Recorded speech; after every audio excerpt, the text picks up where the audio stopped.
man speaking in the city square, trying to tell somebody that he cares. Can you blame the voice of youth for asking what is true?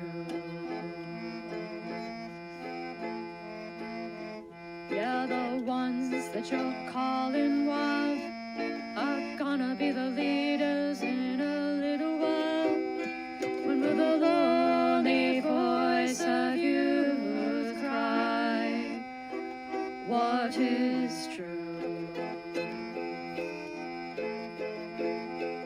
This our world's waking to a newborn babe, and I solemnly swear it'll be their way. You better help that voice of youth find what is true. And the lonely voice of youth cries, what is true?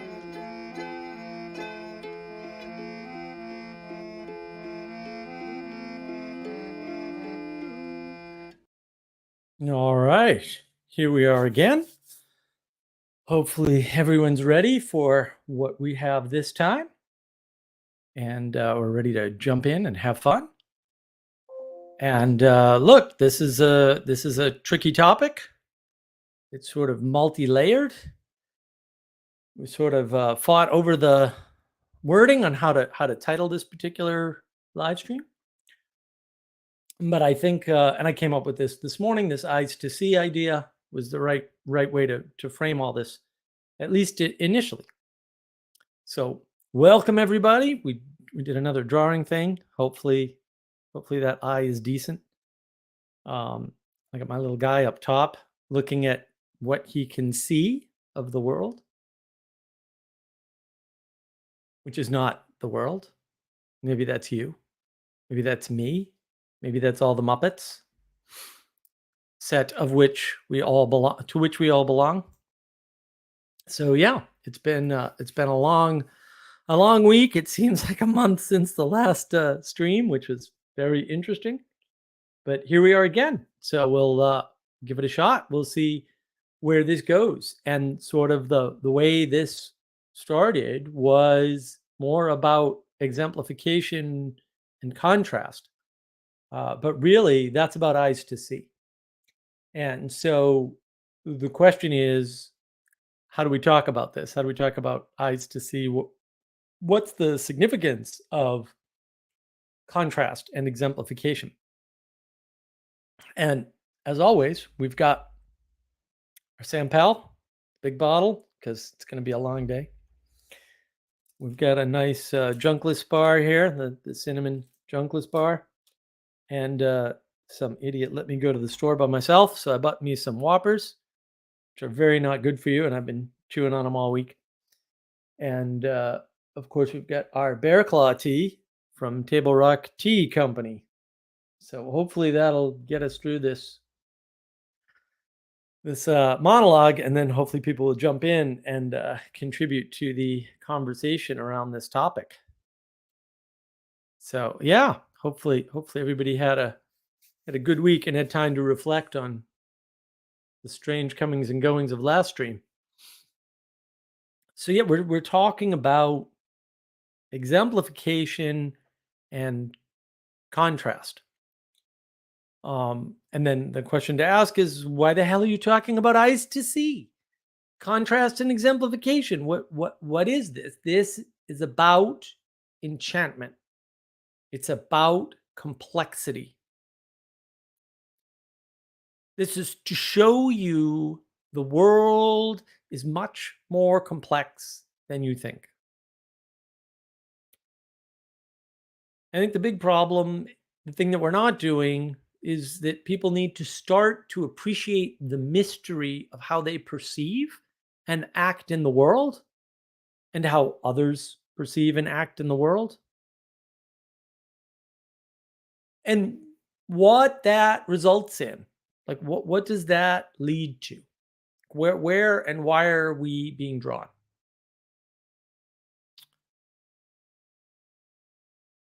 And that's really the theme here.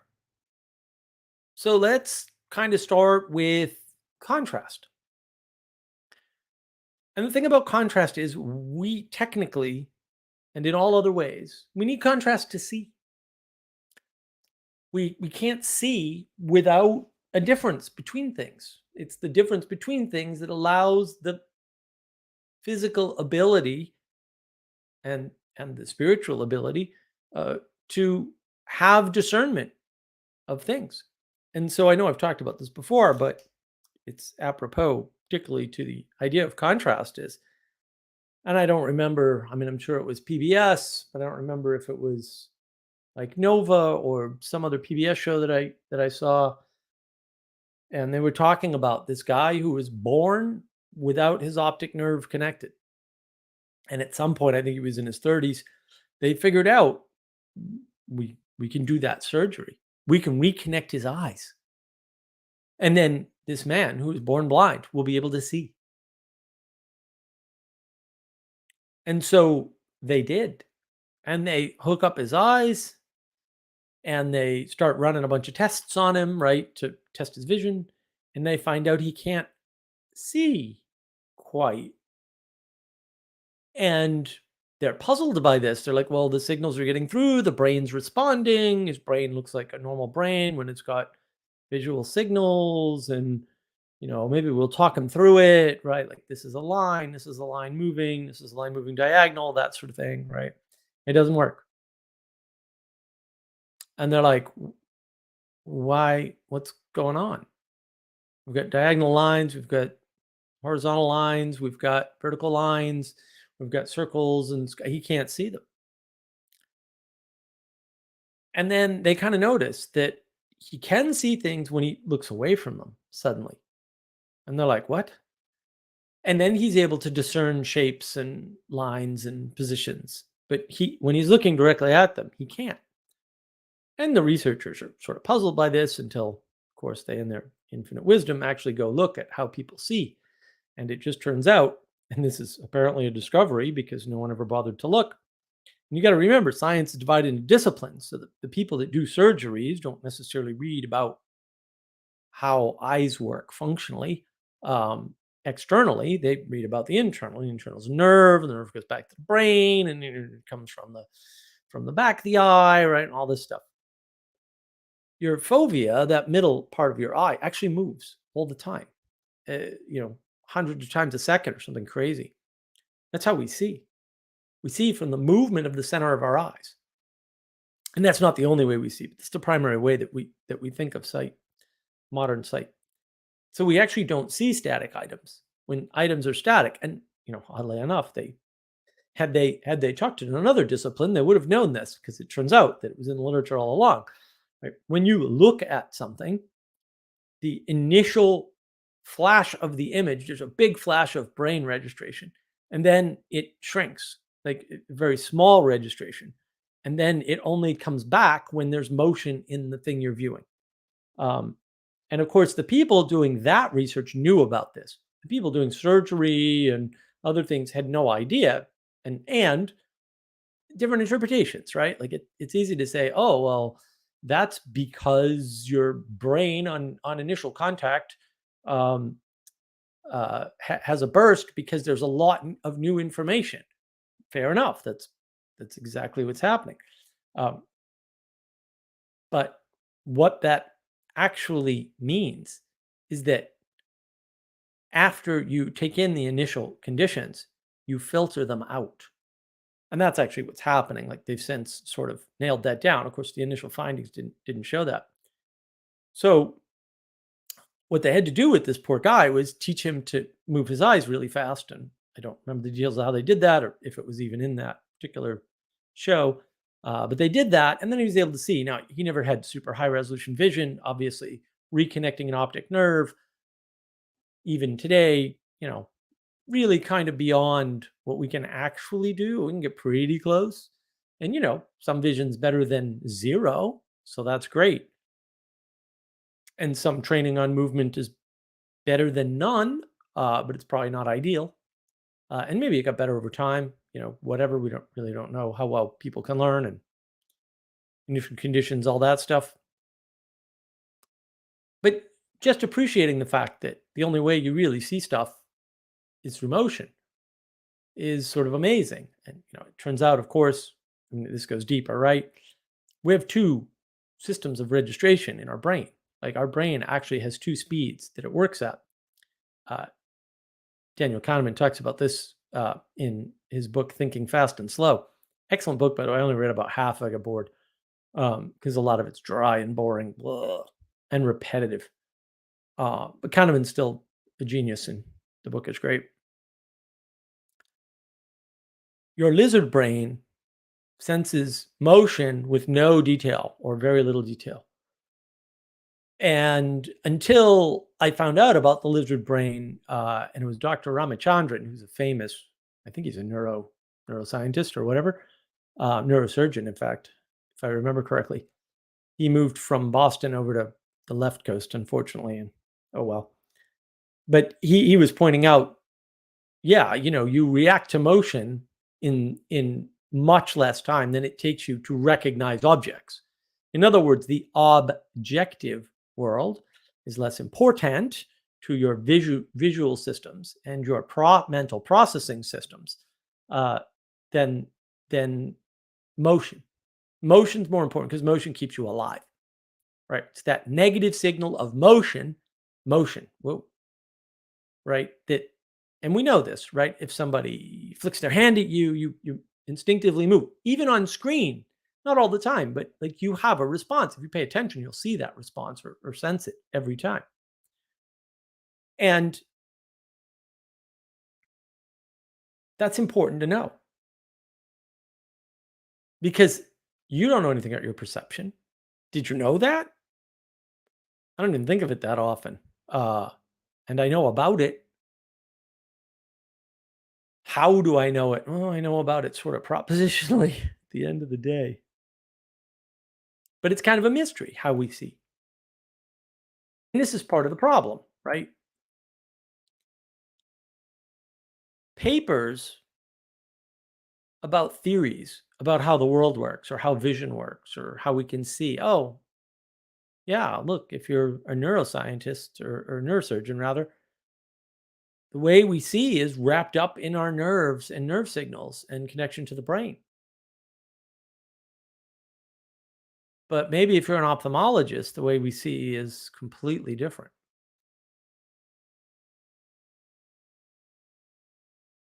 These papers about theories are contrast, but they're not exemplification. I can write down anything and make it sound good theoretically, like physically for real, like it's a talent that I have. It's not that hard for me. Maybe impossible for lots of people, but it's not difficult for me. That doesn't mean it works. Doesn't mean it can be exemplified, participated with, acted out in the world. That's not what that means. And again, contrast is useful. Papers about theories are useful. When you philosophize, philosophizing can be useful, right? Instead of acting, right? If you don't act out the things you're philosophizing about, the things you're chatting about and pondering, when you don't act it out, when you just imagine it without linking it to things that you do, that's a problem, right? You have to act it out. You have to exemplify it. It's the line between fantasy and action is exemplification. It's something out in the world beyond yourself that's not just in your head. And our first bit of contrast of the way we see the world is the difference between fantasy, which is entirely in your head. We did a live stream on that. It's lovely. To reality, which is the stuff outside of you. One small part of my definition of reality is that it's that which objects to your subjective experience. Now, is everything that objects to your subjective experience reality? Maybe not. Maybe. There is a reality to it. It's outside of you. When your predictions don't come true, reality is telling you your predictions are wrong. That's what's happening. It's not hard. We don't like it. We don't want that to be the case, but that's what's happening. Not a super huge big deal. I'm just saying. That's what's going on. And how do we know reality? It's outside of us. It's the thing that others can help us validate, that can help us verify. Did you see that?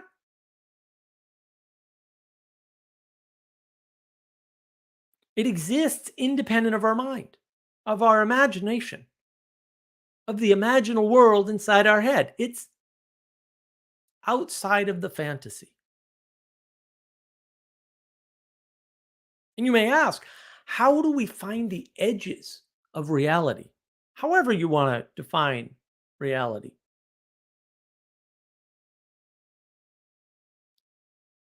Where is the edge? And the reason why we need to know the edge, or we'd like to know the edge of reality, is because it tells us how to interface with reality.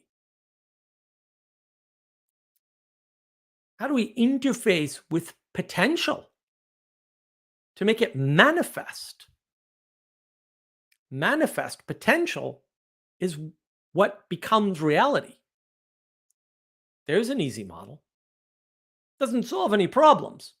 It just gives you an easy model for understanding a very complex world that you can't understand.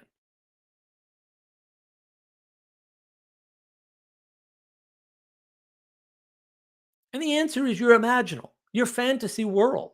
That is how you find the edges, the interface of you with potential to manifest reality. Your imaginal is the realm of exploring possibility, potential, having a hope of what might become, what may manifest in the future. It's possible, it's possible that even I can draw an eye or a Roman soldier, because I'm always thinking of Rome. That's how you know I'm male. If you're not always thinking of Rome, you might not be a guy. Just saying.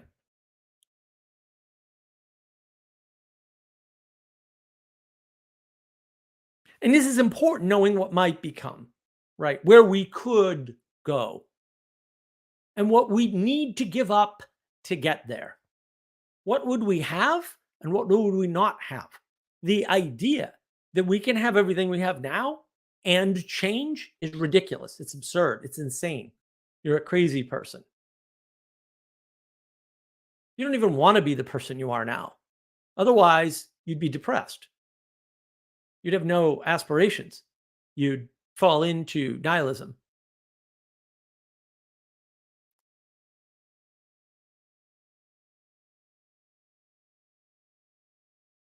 And that's why we need the imagination. We need the imaginal realm. But the danger is when we spend too much time there or we go too deeply into it, right? Like you can engage in detail in reality, you can engage in detail in your imaginal realm, in imagination. But if you do that, you're spending cognition and time, energy, and attention on those things. And that can be very unhealthy. Because we lose the ability to look outside of ourselves, to mimic the things we see in the world, and to exemplify. And you might be asking, well, what is this exemplification? Exemplification is what you aim for, what you're trying to enact or act out in the world. It's the thing you keep your eyes on when you act. And your eyes work in your imaginal as well as to help you see the material world. And it's not necessarily manifest yet. It is an attempt to act these things out, to mimic, right? To aim for, right? It's an imitation of a set of virtues and values or vices and values. And therein lies the problem, right? It is the result of the actions that you perform that people see. The actions that other people see are things that are exemplified for you. The actions that you do are exemplifications for others. There's a deep asymmetrical relationship there that you have to kind of pay attention to. And hopefully you're getting that asymmetrical theme, right? Like the way you see the world is not the way the world sees you. It often happens in reverse, kind of has to, right? Nobody sees your discernment and your judgment first. They see your action. They infer your judgment and your discernment, often incorrectly because they don't have access to those things directly. They have direct access to your action because it's outside of you. Your experience is discernment, judgment, action, whether you realize it or not, by the way. It's the same with exemplification. You, by acting in the world, become an exemplar. Jordan Peterson talks about this. Maybe everything you do matters. Yeah, maybe. Because when you do things, not just imagine them in your head, which is low risk and also a waste of your time, energy, and attention, no one sees it. Doesn't have an impact on the world. It's also very safe. Can't ruin the world by imagining things. But when you do things, or maybe when you aren't doing things because you're locked in your head, you're exemplifying something.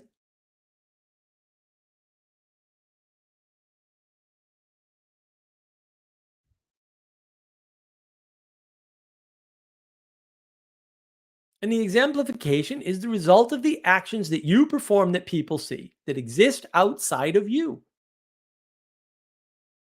And the exemplification is the actions you see other people do. And the change is a matter of perspective. When you're mimicking somebody, they're your exemplar for that thing, whatever it is. You have to exemplify. They're not exemplifying everything for you, right? Hopefully you're taking a mix. You're not just paying attention to one person and doing everything they do. That's insane and probably impossible. And hopefully you are doing some imaginal work. It doesn't do me any good to imagine being Michael Jordan. I'm not going to be a fantastic basketball star. I'm just not tall enough or athletic enough. Um, Before I was sick, I was fairly athletic, but also lazy, so I didn't train for anything except karate. And my exemplars were Bruce Lee, at least for that.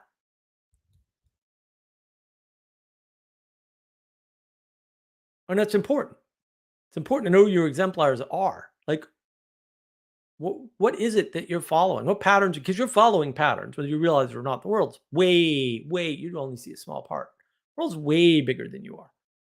You got to have shortcuts, man. Otherwise, you'd overload your brain. And we do have shortcuts. This is when John Vervaeke talks about participatory knowledge. Where does that come from? It comes from exemplification, from the mimicry circuits. That's where it comes from.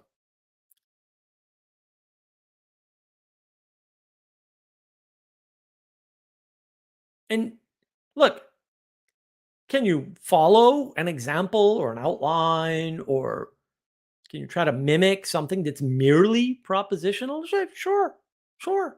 But that isn't actually exemplification. You aren't actually mimicking. You're trying to copy to simulate, to get the fruits of the thing that you heard or read about. And this is an imperfect attempt at best at mimicry. And I'm not saying that isn't necessarily good or that you shouldn't just keep trying something until you get the hang of it. Those are certainly options. But take a look at most people who try to follow instructions, written instructions on how to do something. And take a listen to how most people talk about how they learn best.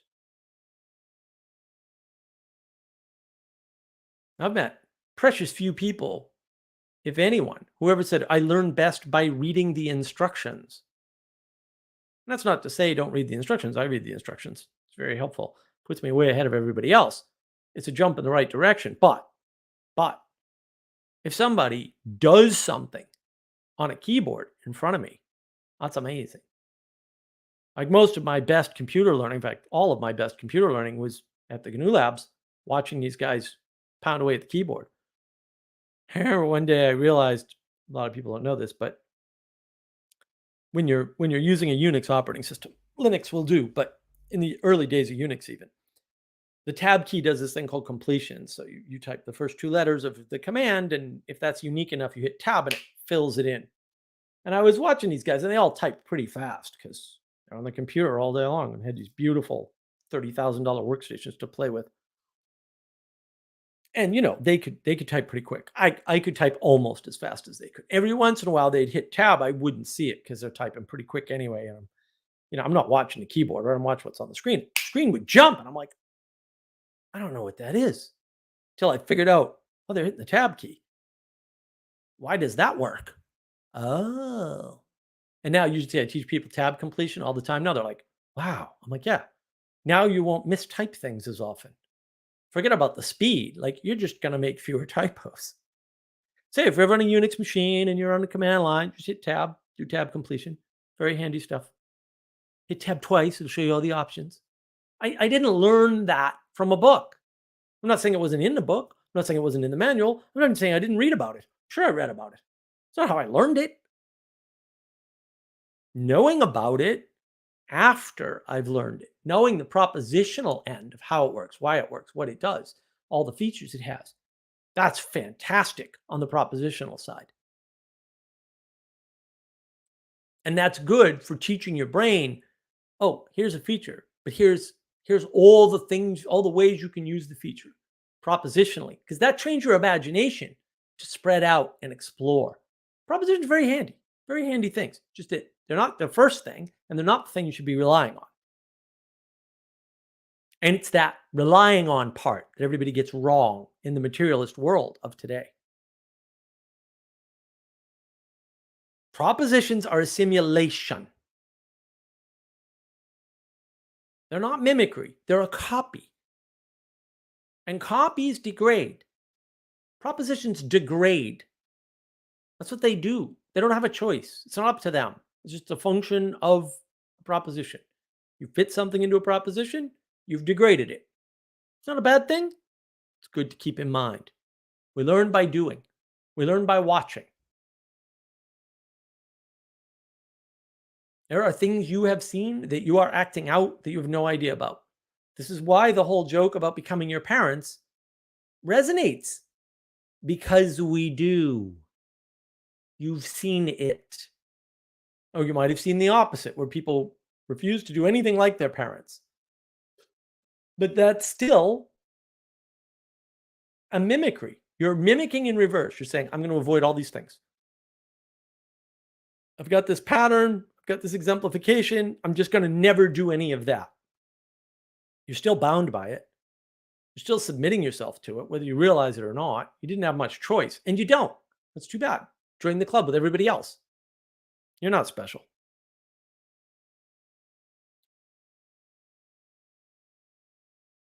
And look, just trying something until you get the hang of it, this fake it till you make it, is important.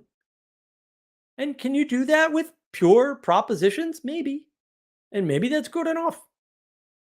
I don't know. But maybe not. And doing something on average is better than doing nothing, right? But you also don't want to get stuck just trying to mimic everything you see or just trying to learn through mimicry.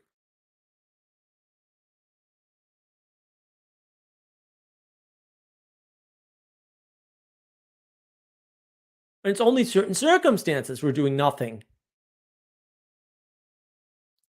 is the wrong answer. And sometimes doing nothing is the right answer. Sitting quietly, contemplating before you act, very useful. And hopefully you can see that the problem is that all exemplification is not good. We need to know which virtues and values we're following with these exemplars. What are they examples of? What are they exemplifying to us? You need the contrast of the vices to know the virtues. You need the contrast between the values to figure out which values to use when to get to the virtues. That's what they're for. And again, these aren't answers. I'm not here to give you answers. What we mimic matters a lot. And what is this mimicry? It's what we look up to. It's our exemplar. And remember, the contrast only allows us to see things. Hopefully, proper virtues and values, proper exemplars. And it's seeing the results of our actions instead of just assuming that things went the way we thought in our head. And I've talked about this before. I've had many conversations with people where they were like, "Oh, I thought that went pretty well." And I was like, "That conversation was a disaster. You didn't hear a word that I said." And they're shocked, shocked. They thought we had a rapport and understanding. They weren't looking. They didn't have eyes to see.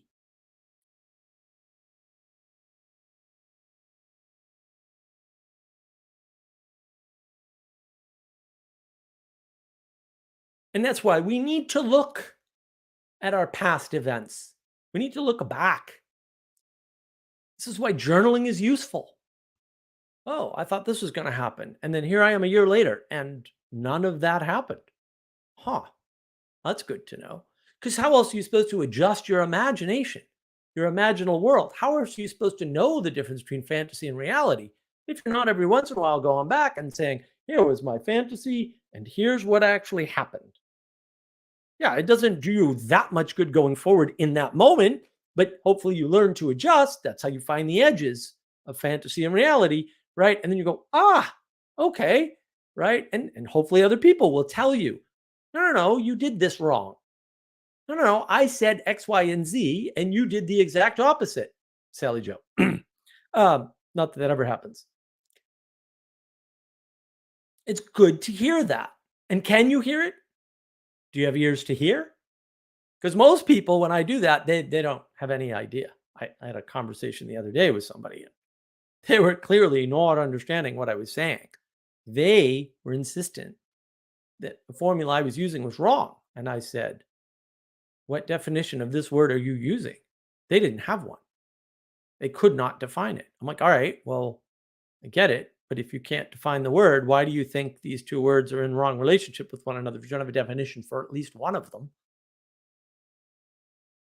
Couldn't answer the question. Couldn't see that he couldn't answer the question.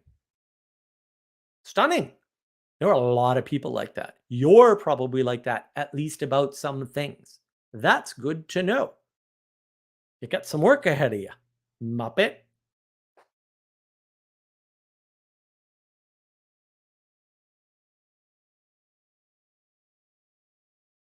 And in some ways, we're always looking up to something. We're not just kind of out in the world doing independent things. It's not the, you can't do that. It's not the world we live in.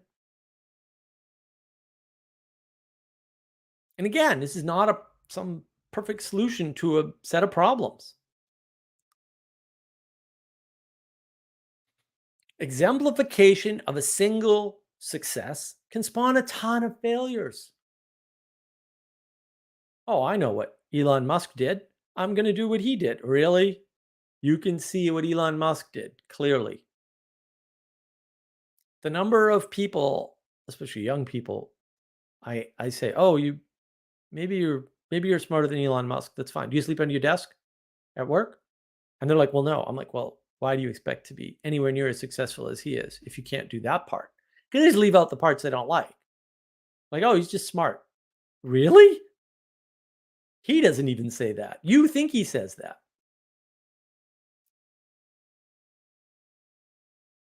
That's what you see. I don't know what happened. That's in your imagination.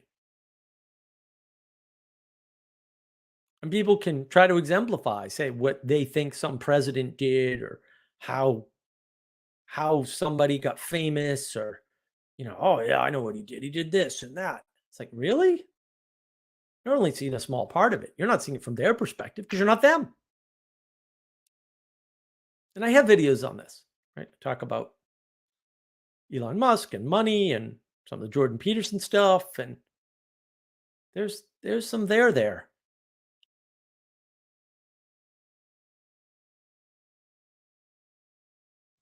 And look, exemplification is the end result of a process of an emergence or an emanation, a generative process, a generation of something.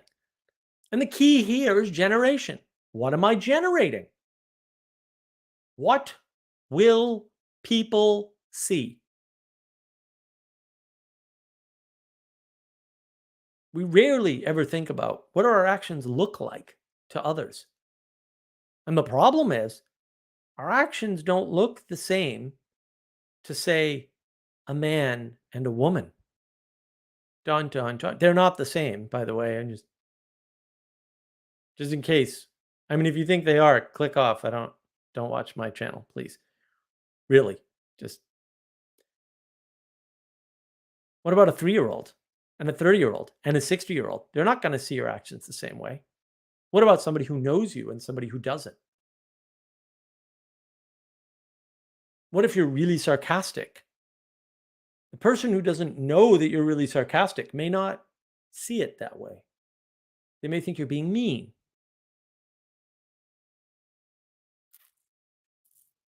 What if you're just always happy and joking around? And then they don't see that you take things seriously.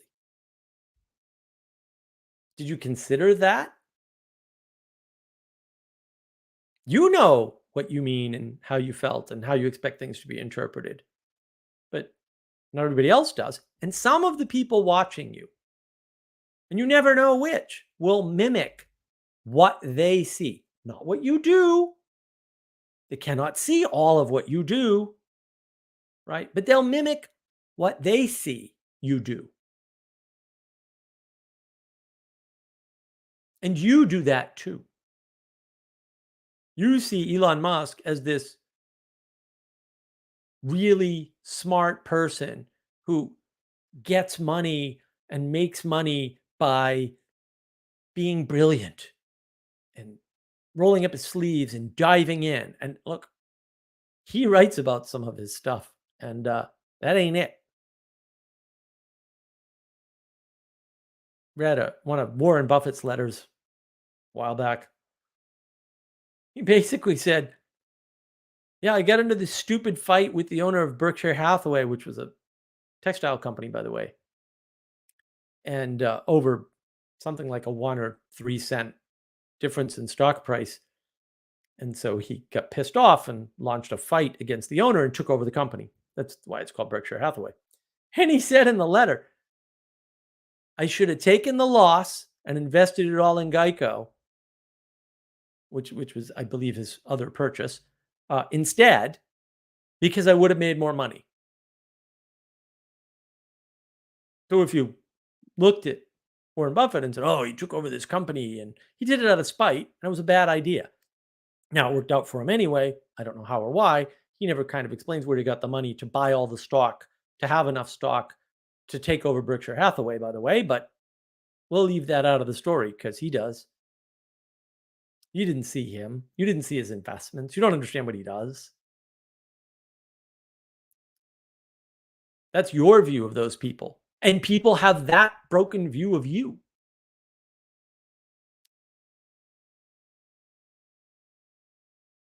And your actions in the world, those are things outside of yourself. Actions don't happen in your head. Meditation's not an action. We talked about that. Your actions provide contrast with other people's view of you and with your past you, because you're not the same. And with yourself, with your imagination, and with other people.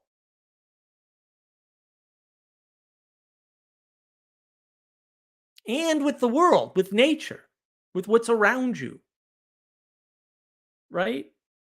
And this contrast with your imagination it's good contrast. That's how journaling works. And this contrast with the world around you. Now, you may have noticed I did the 3 frames. If you haven't seen the video on the 3 frames on navigating patterns, you should watch it. You with yourself, you with nature, and you with others. And consider all 3 of those frames before you act. And after you've acted, how did that affect those 3 things? How did that affect what people saw?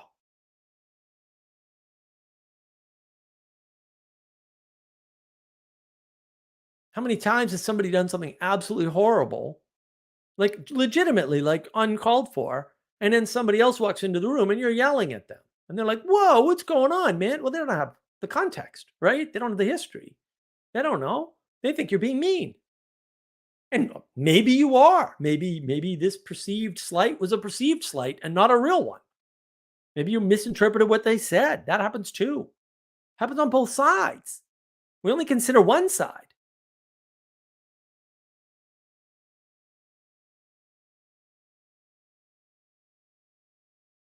Consider all this when you act, when you generate, when you mimic, and when you become the exemplar. Because you're the exemplar, people see you. You see what I did there? You're exemplifying and you're becoming the exemplar. You're mimicking and you're also an exemplar. It's unavoidable. It's not optional. It's not like, oh, I don't want people to copy that. Well, that's too bad. And they're not going to copy it perfectly anyway. They're going to copy what they think happened.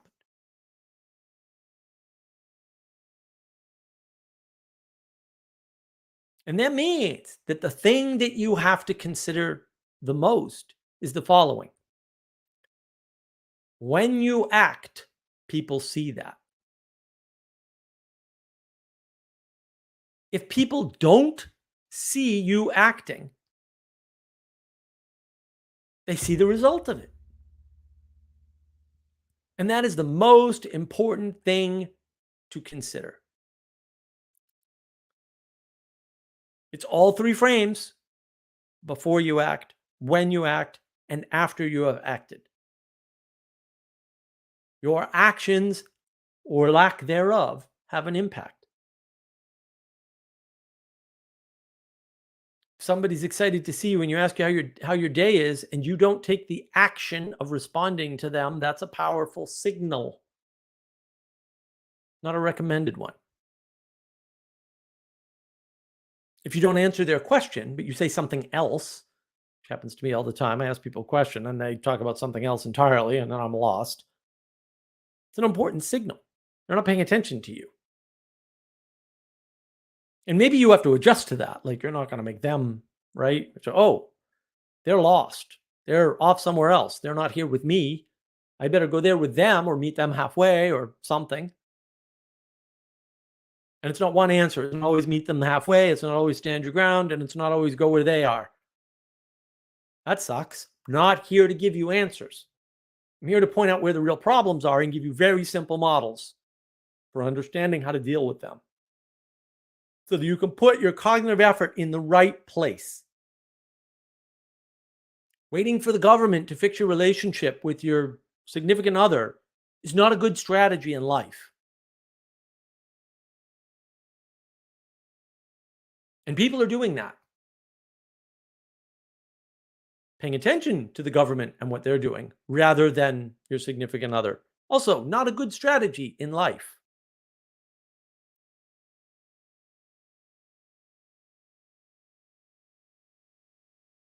And paying attention to the three frames before an action, during an action, and after an action. Not saying it's easy, not saying you can just do that. That's what you have to try to do. That's how you contrast.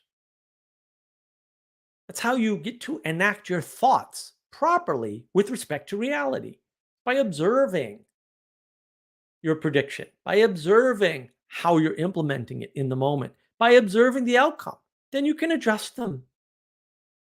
It's not perfect. Your observations are not perfect, but it's a step in the right direction. It's important. It's better than not doing that.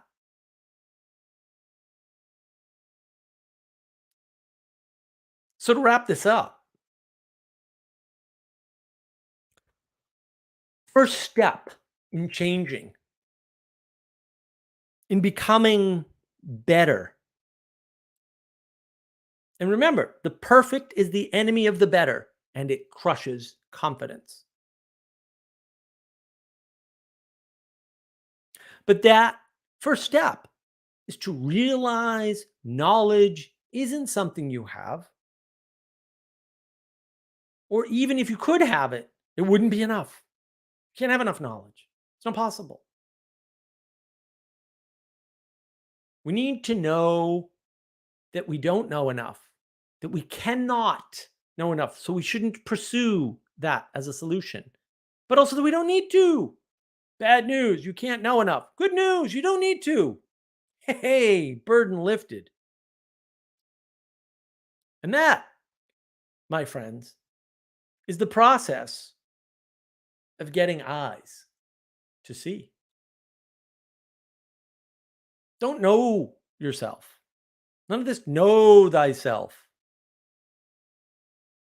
Observe yourself and keep doing that. Because the world's changing. Nature's changing, right? People around you are changing. And you're changing. And realize what a mess you are. Because you're a Muppet. I'm a Muppet.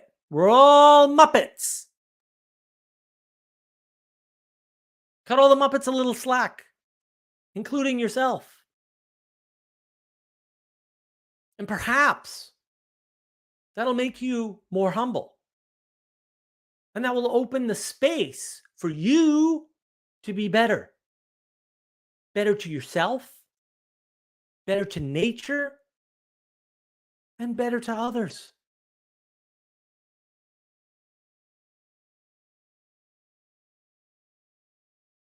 And there's nothing better than some Sanpel after that.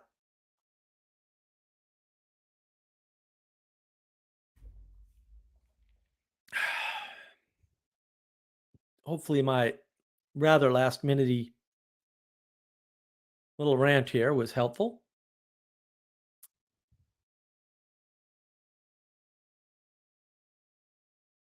I like Anselman here. Distant stationary objects can appear to be moving. Your eye's moving. The distant objects move more in relation to the movement of your eye. So yeah, you can actually sense that motion because there's a difference in motion between your near field and your far field, technically speaking. Just saying. I like this, Deli. Yeah, motion, emotion, notion. Indeed. Indeed.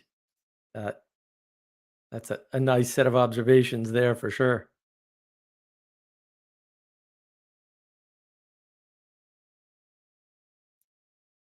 Ansel, we can emote, but we can't moat, but we can have a mote in our eye. Yes, that's quite good. The imagination can guess what one is seeing if it is distant or unclear, or this is just my myopia talking. No, I mean, the imagination will feel things. The tricky part of the imagination is it feels things in, right? If things aren't there, it will put things there. Because some prediction is better than no prediction, because no prediction means you need to stay away from it. It's dangerous. Now, sometimes prediction makes it more dangerous than it actually is. Sometimes prediction makes it um, the other way around. Like, and that's it. Like, you want answers? Go somewhere else. Like, that's the problem. Like, your imagination can be very, very useful, but it's not some magic bullet. Our imagination creates forms out of random patterns, right? See, because yeah, we have to see faces in trees or clouds or shapes in the flames. Yeah, because again, we have to fill it in because we have to assess the risk because we have to survive. It's really the evolutionists are so close and they're so stupid at the same time. It just drives me completely nuts. Read The Red Queen by Matt Ridley. Oh, that taught me so much. If I draw an eye, is that a self-portrait? Yes, it is. Oh, I yes. Well, both forms. Both forms. We can imagine things to work towards as long as we don't get too fantastic or daydream only instead of action. Well, yeah, that's the depth and the time spent. And yeah, to some extent you want to spend less time thinking and more time acting because the complexity of reality or what becomes reality, the complexity of the process of manifestation, that's probably the best way to say it, means that all the imagination in the world doesn't make up for actually doing things. But you also can't go in blind, right? You also can't start implementing blind because there's too much danger. Does the world see me like I am in my passport photo? Oh, horror. Yes, we do. Uh, yes, we do. Hanselman, I did develop a singing style after a favorite singer. Yeah, people often do, or a drawing style after a favorite drawer, or a writing style. Right. I don't know if you know that Stephen King actually is an H.P. Lovecraft fan, which is the only reason I don't utterly hate him. Although I can't read his books. Oh my God, they're too long. Oh my goodness. Um, yeah, and I mean, when he talks about writing, it's brilliant. I've seen a couple of his talks; they're amazing.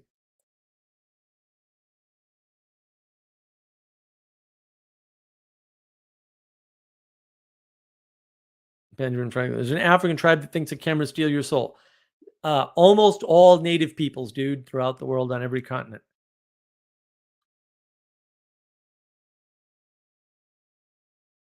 Anselman just discussed with my sister yesterday the wish I had kept better diaries. Yeah, don't we all? Anselman, this little corner is often lazy about definition of terms used. Okay, that's why they're a corner. And as John Vervaeke talks about, corners are very limiting. You want to be able to leap into the sky. He said that in his talk with Theo Vaughn, by the way, which is a good talk in many ways, although my goodness, what a mess that man is. I don't exist in this little corner. Okay. I'm in the Peterson sphere. I know they would object to being told they were in the Peterson sphere, but actually they kind of are. And yes, they are lazy. They are imprecise in their speech. And they shouldn't do that. They should learn from Peterson. And so when I have to explain my jokes and puns, sometimes I have to too. I do occasionally forget that talking about hookers and beer is not funny unless you know me, like that I don't drink and things like that. It's a lot funnier when you know that, right? Um, Sometimes it works anyway. Hanselman, I admit to the fault of assuming too much that people know more than they do what's in my mind when I am talking. Never presume understanding. Yeah, well, we all make that mistake. That's for sure. Father Eric, welcome, sir. Is the Peterson sphere related to the Katamari Damacy? I don't know what the Katamari Damacy is, so it might be. I doubt it. It's more related to the fact that you're not trapped in a corner somewhere. Um, that is not what you are. That's what it's related to. Uh, I don't want to be in a corner. That sounds terrible. That's closer. No need to look it up. All right. Well, then I won't look it up. So what else we got for questions or concerns while I sip some Bear Claw tea from Table Rock Tea Company here? Oh yeah, I definitely needed that. Yeah, the Peterson sphere is related to the influence of Peterson on all these people who otherwise would not even know about each other or have gotten together. You'll also notice that TLC seems to be comprised specifically of one set of people, and other sets of people they claim to be associated with do not consider themselves part of their little group, which is, interesting random observation that I have. You can take that any way you want, but that's sort of the reality of the situation. Too bad for them, I guess, if they want to be a bigger group than they actually are. Then they can't see it, right? They don't have eyes to see, which is ironic. But that's the danger of, being caught up in that, is not in fact having eyes to see. And I think that's important. It's important to know that you are following an exemplar and you are also someone's exemplar and maybe many people's exemplar in what you do. And that their vision of what it is you're doing is imperfect, just as your vision of what your exemplars are doing is imperfect. And that sucks. It's a terrible message, but that's my message. So you have to deal with it. I don't have a way around that, just the way things actually turn out to be. So we're not going to wait for Jesse. Want to join in? Please feel free. I'm going to pin that or eventually whenever the bug of Google goes away. I got to figure out a way to fix that bug. That is definitely a bug. How anybody could be so stupid as to manifest such an obvious error in thought is completely beyond me. But yeah, I know I made references to a bunch of navigating patterns videos, but maybe I'll go back and add cards to this video once it's finished. I doubt it. I haven't so far. I've gone back on a couple of my videos and like added tags and all that, but I think 3. I should do that more with my live streams. We'll get the AI going and then we'll get them on all the live streams. It'll do all the work for me. I don't want to do any work. Be monetizing my AI with live stream action. But yeah, feel free to jump in and ask any questions or talk about whatever you want because it's an exhausting subject, really. There's a lot there. I'm tying in a lot of concepts.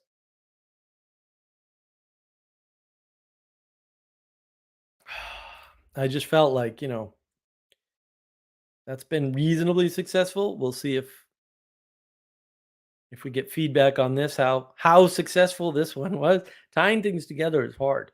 I know it's one of Peterson's sort of strategies, right? If you watch Maps of Meaning, you'll watch every once in a while he goes off on this branch and he goes, "How did I get here?" I mean, he actually says it in the videos, right? Well, where was I? And then he figures it out and goes back. It's really kind of amazing.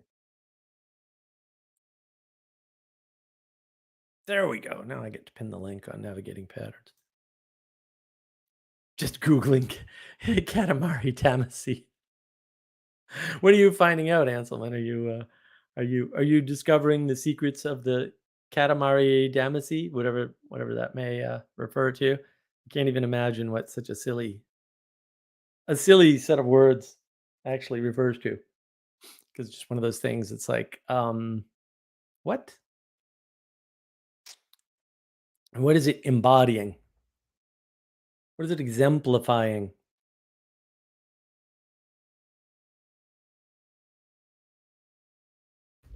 Anselman, clearing things right up for us. Weird game.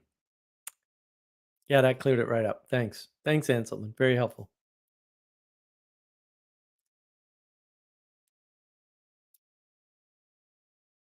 You've managed to make it worse. That was genius.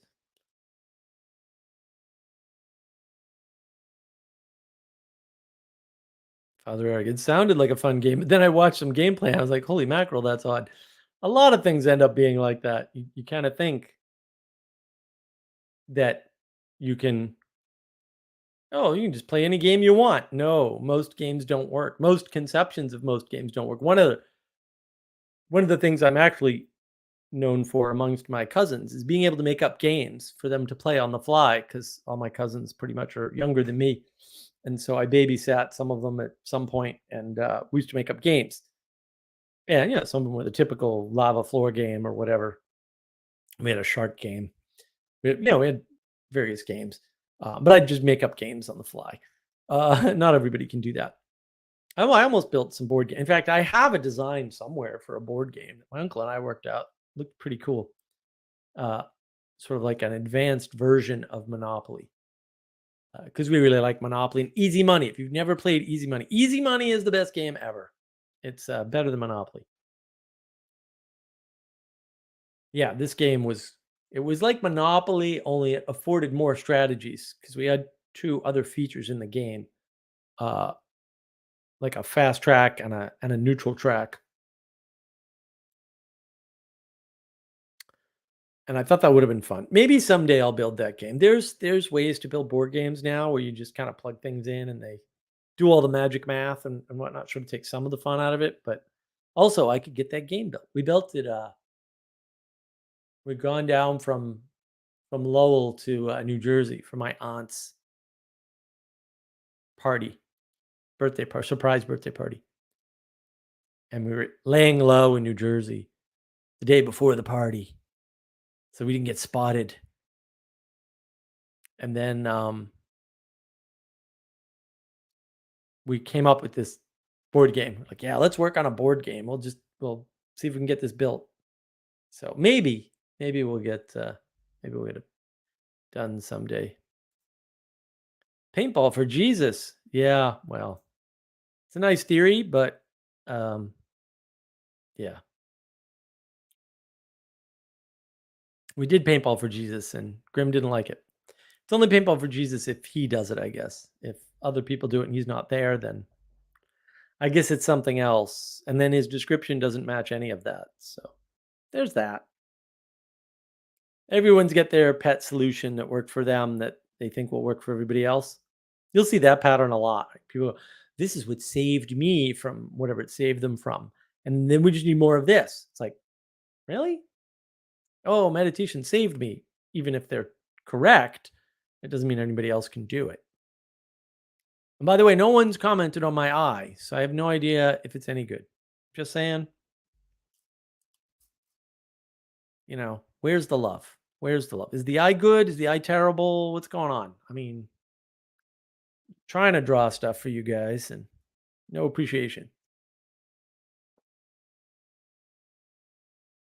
The drawing struggle is real. How's that? Did that sound convincing?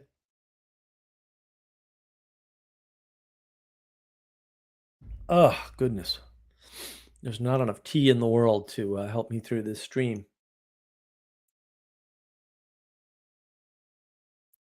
Hanselman, I think I see a medical condition.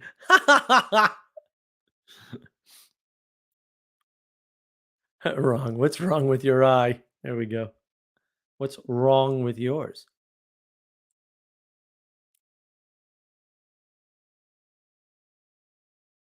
Oh, in the background. Yes, in the background. Are you not listening to the monologue? Did you not sort of see me point out the eye that I drew? Trying to get better at drawing for y'all. Last week, this is a big deal. This week, no one even talks about it. I guess we're done. We're done now. It's like, whatever. You're bored now. You drew something once. We have no need for you anymore. There's Jesse. All right, Jesse. And Welcome. good evening. Hello. Or good morning. Greetings and salivations. It's definitely evening here. Oh, I Definitely lost my morning there. favorite line. I had a line. I had a line to start the show and I forgot it. Was it the same black cat? Did you see the same cat? Was it the same cat? Was it the same cat? Or I can only show you the door. It's you that must walk through it. Yeah. Okay. Now you're gonna regret that. What did they do? That is literally a framing trick. The thing that defines the door is the frame. Oh, dude, we so got to do the Matrix video. We so have to do it. I'm sorry. It's so postmodern. It's so like, yeah, we could talk about exemplification. You can exemplify all of the problems of today in that one freaking movie and just show the destruction of society from one film. And it helps to use 2 and 3, but you don't need those references. But they provide contrast. and I still insist on my format that there's a lot more philosophy in the first movie, but it gets deeper in the second movie and deeper still. So there's fewer philosophical questions, but they're deeper questions as the movies go on. Yeah, well, you can't. The first three. Well, you can't. Your initial premise has to be good enough, right? But even if you're writing an essay, you have to expand on the premise with filler, essentially, because the more points you compact into an article or an essay, right, the fewer are going to be understood. So that's why the films kind of space out as they go along and become more and more action scenes, really, essentially, rather than stories. Well, there's lots of reasons they become action scenes. I mean, the invention of bullet time is seen as this great, new film, and it is. Like, I'm not denigrating. It's not, though. It's not. You go watch John Woo in the 90s. Go watch The Killer. It's already there. It's just but the method of slowed down, the technical method of doing the cameras and changing the angle and slowing down was a bit of an innovation. And at that point, because again, people look at, like, you could do the whole thing. That my whole monologue can be exemplified in that movie, right? Because people look at the movie, what made The Matrix good, and nobody actually mentions that the story really, especially the first one, the story really holds together. Mm-hmm. Still holds together. Because if that doesn't happen, bullet time isn't as important. And nobody understands that. Yeah, it's just the special effects mean very, very little with a bad story. And you can prove that. You can prove, because you can see it in movies with brilliant special effects that are completely new, and nobody. A Critical Drinker did a thing. Man, I wanted to steal it. He did a thing in his Why Movies Suck, his latest Why Modern Movies Suck series, and he was talking about Avatar 2, and he put up this picture of like this drooling idiot. It's a terrible drawing, right? It's one of the terrible meme drawings, and that's why nobody remembers anything about the movie. And I was like, yeah, and everybody loves it. I'm like, yeah. And with The Matrix, the problem is everyone's acting out characters from The Matrix, because there are archetypes there. I would argue none of them are positive archetypes, like actually zero, but we'll get to that in our review. But the thing is, they're acting them out without realizing it. They have no idea. You're just following Cypher from The Matrix, and you don't even know that. You're just trying to follow Neo from The Matrix, and you don't even know that. You're just following Trinity, and you don't even know. You have no idea. It's funny. So my buddy Jefferson, who won't get upset because he's way too easygoing, he was talking about Buffy the Vampire Slayer. And finally, all right, I'll go back. I'll watch some Buffy the Vampire Slayer. Everybody's always talked about it. I ignored it. And it was a cultural phenomenon, and I knew it. I was just like, whatever, I'm not watching this. The movie was great, by the way. I saw the movie in theaters. The movie was freaking fantastic. The series, I was just like, I mean, other than Sarah Michelle Gellar and I've seen some episodes. I haven't seen the film. Maybe I'll track down the film. The film is genius. The film's hysterically funny. I prefer Underworld. If I want to get into vampires and slaying everything, I'd rather watch. Yeah, Underworld's the same problem. But aside from the scale of 1 to 10, 15 women that are in the series, he was like, it has the girl boss thing, but not really, because twice in the first season they say, well, remember, you're just a girl and they'll always be stronger and faster than you. But that's almost never played out in the series. Not that she never gets rescued, but she never gets rescued in the right way. And she almost always single-handedly beats them. And so they're saying one thing, And he's using that to say, oh, no, they weren't like that. It's like, no, that was the first example that I can find. I might be wrong about that because, again, I don't watch a lot of media, but that's the first popular example that I can find of women just being men and exhibiting masculine power, such as the postmodern non-definition is. Yeah, it's a certain type of cognitive dissonance. There's a lot of arguments to say that Hollywood or the cultural machine that became after the 70s was a cultural engineering project to change the way in which we look up to the stars. It used to be, I want to be like James Bond or Humphrey Bogart, and they would be examples of a character or people who have character.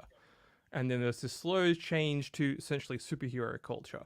And you wouldn't see that in the 70s, but you can see that there's a slow decoupling from examples or explications of people that have certain moral standards or certain ideals in mind. That's where I wanted to go to, is what happened. What happened where, because you either have to have strong ideals or strong characters or examples to replicate. One of my famous lines is you reflect that which you face towards. So if you don't have a strong example or a strong character or a strong father figure, a strong mother figure, you will not just mimic, but you won't develop the best attributes of that thing that you're looking up to. You could say that same thing about the decoupling of the churches in the Vatican II and all that sort of jazz. Yeah, where we changed what was the example or what should be the ideal. Well, and to be fair, it's part of this positivity movement that's much older than people think. So, like I put it in, actually, Van der Clay saw it once, which was interesting. The penultimate example is B.F. Skinner. Behaviorism. B.F. Skinner's work, most of it is very, very good. But the one thing he did wrong, that was already wrong, that had already been, this is like, we don't understand how far back the positivism goes, where it's like positivism and this equality doctrine where I'm equal to you, and the only reason why I have a different status is because of I was born into money or born in a certain place or born at a certain time, whatever it is. Doesn't matter. These arguments are always made, right? That attitude that you can just change people's behavior by changing their environment. And this is John Vervaeke, agent arena relationship. The problem is that doesn't work. And we know this because we've tried this. Famous examples are Boston, Massachusetts. They put all the poor people in the nicest parts of the city. And to this day, those places are completely ruined. Not all of them. Some of them are coming back through gentrification, which everybody hates, right? Except the people doing the gentrifying. They love it because they get the beautiful areas of the city back. But those neighborhoods were ruined for decades. And by decades, I mean like 10 in some cases. In some cases, a little more. In the late 1800s, they started moving people in there deliberately. They didn't become better people. The crime came to the area. And then you had these beautiful parks just south of Boston. The area south of Boston is gorgeous. You have these beautiful parks south of Boston where they dump dead bodies because they killed somebody, and that's where you dump the bodies, in the big park with lots of woods that's near the city, so you don't have to drive an hour and risk getting caught. You can just drive 20 minutes and dump the body in the woods where nobody's going to find it. And that, I mean, that's real, like that, or people getting buried on the beach, right? And, you put the, what is it? Is it the Bay? I think it's called Bay Colony, which is one of the oldest housing projects, at least in the United States. Bay Colony is where Whitey Bulger came out of. Like, that guy killed a bunch of people. Like, he was not a good, and the guys before him, like, and also the Senate president of Massachusetts, who was actually the best Senate president Massachusetts ever had, even though I didn't like him at the time because I was a retard. Pick the corrupt Irishman. He'll get the work done and only take 10%. These other guys, they'll take 35% and never get your roads fixed. It's a bad deal. Okay, go with the corrupt Irishman, whose brother is the FBI's #1 most wanted criminal. Yeah, there's a great movie about that called Black Mass. Actually, it's one of the few movies that Johnny Depp has done that is actually good since Edward Scissorhands. All the ones set like Well, Old Edward Town, I think Scissorhands it's is called. actually a great example All of of a. You love them all.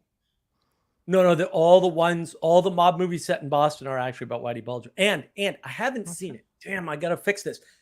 There's a movie that presages Whitey Bulger called The Friends of Eddie Coyle. Okay. And it's like a 70s film. And Right. it is the story of Whitey Bulger.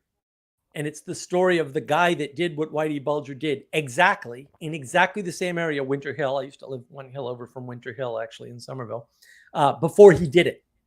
It's like, wait, this whole thing happened before with a mob boss, Right. being an FBI informant and ratting his own guys out to the FBI. Yes, that happened just before Whitey Bulger took over, and it happened in the same place to the same group, the Irish mob. And it's like, wait, what? And then There's you start an to example. find out these patterns playing out, right? But to Yeah. get back to sort of the, your original point about media and what happened, and like, it's not a deliberate top-down attempt to take over. I think what happened is Disney and the positivity movement done by Disney, and this positivity movement is very, very old. Kellogg did it, right? Mhm. Pullman tried it, right? The industrialists all tried this. They were all idealists. Every single one of them. All these rich guys that you think of evil, they actually enacted all the utopian idiocy that you like. For real. Like, for real. You have no idea. You read the history of like the quote robber barons, who were neither robbers nor barons. You wouldn't believe the stuff they tried, and how it went wrong. And Lowell in particular, which I know a lot of, the Mill Girls was a good deal in the beginning. Didn't stay that way, right? Pullman's idea of having corporate towns with corporate stores and corporate money systems was a really good idea in the beginning, right? Yeah. And when somebody virtuous is running it, it works for Walt Disney. Same thing. In the beginning, worked out really well. But then over Rome. time, it becomes corrupt. Well, Rome, it's a republic for as long as you can keep it. Exactly. Well, and it's when you start to Keep the include too many example. people. Like when Yeah, you're well, trying to save the world, instead of Yeah. saying, no, we're only going to save the good people, right? That's when it all goes wrong. It's like, look, you can't save everybody because everyone's not good. So if you want to preserve goodness, you actually can't save everybody. So you have to pick one. Save everybody or save goodness. It's up to you. I don't care which one you pick. Oh, no, wait, I do care. Save goodness. Stop trying to save the world. Stop trying to save everybody. Everybody is not good. You can't redeem people. They have to ask for it. And if they don't ask for it, and you try to redeem them, you corrupt them and yourself. Don't do that. But this positivity movement is all about that cycle of people trying to redeem people and it failing because they think their lives are miserable. So if you just give them reasons not to be miserable, they'll be better people. We know that doesn't work. We've tried it. They tried it in Europe, all over the damn place. They're still trying it in Europe. It's still not working, right? We tried it in the United States. I can point to examples, left, right, and center, Boston in particular, but it's been tried all over the place. These things do not work. But the reason I think that the media went bad, or we'll say that the Disney thing took over, is because we stopped telling fairy tales, classic fairy tales. And we started telling the Walt Disney version, which is the positivity movement. Oh, it's all happiness, and Red Riding Hood isn't under any real threat, and the three bears weren't actually going to eat Goldilocks, and whatever. It's like, no, we've lost the negative signal. Yeah, and that's not good. Too. That's the. You read that in the original or one of there's many different mythologies of the Little Mermaid, but in most of them it does not work out well for her. Or Hansel and Gretel, where you have to axe open the chest of the person. Well, and that negative signal is important. Deadly examples too. Yeah. But the negative signal, and people don't realize this. Pay attention to evolution. Right? Take evolutionary theory set seriously, because I think it's real, but it's a set of theories. It's not a theory, by the way. It's also a bunch of hypotheses, a bunch of really bad ideas, and a ton of inferences. Most of what people call evolution theory is just inferences. It's nothing to do with theory. It's untestable. and untested. Negative signals are way more important than positive signals. Way more important, because negative signals indicate survivability. Mm. And even being wrong about a negative signal on average is so much more survivable than being right about a positive signal that there's no challenge.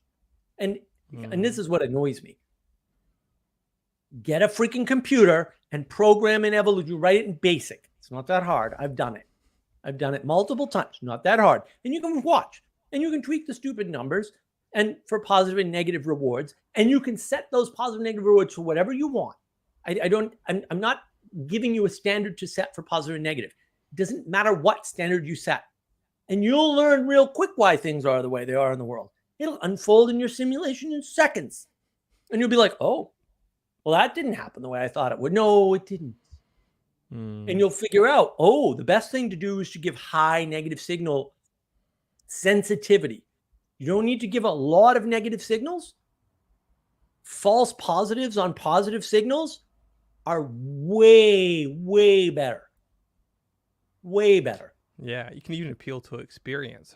How many times have you failed at something and learned the hard lessons, and you know, hey, don't do that again. You get too close to the fire, you're going to get burnt. Is the always classic example.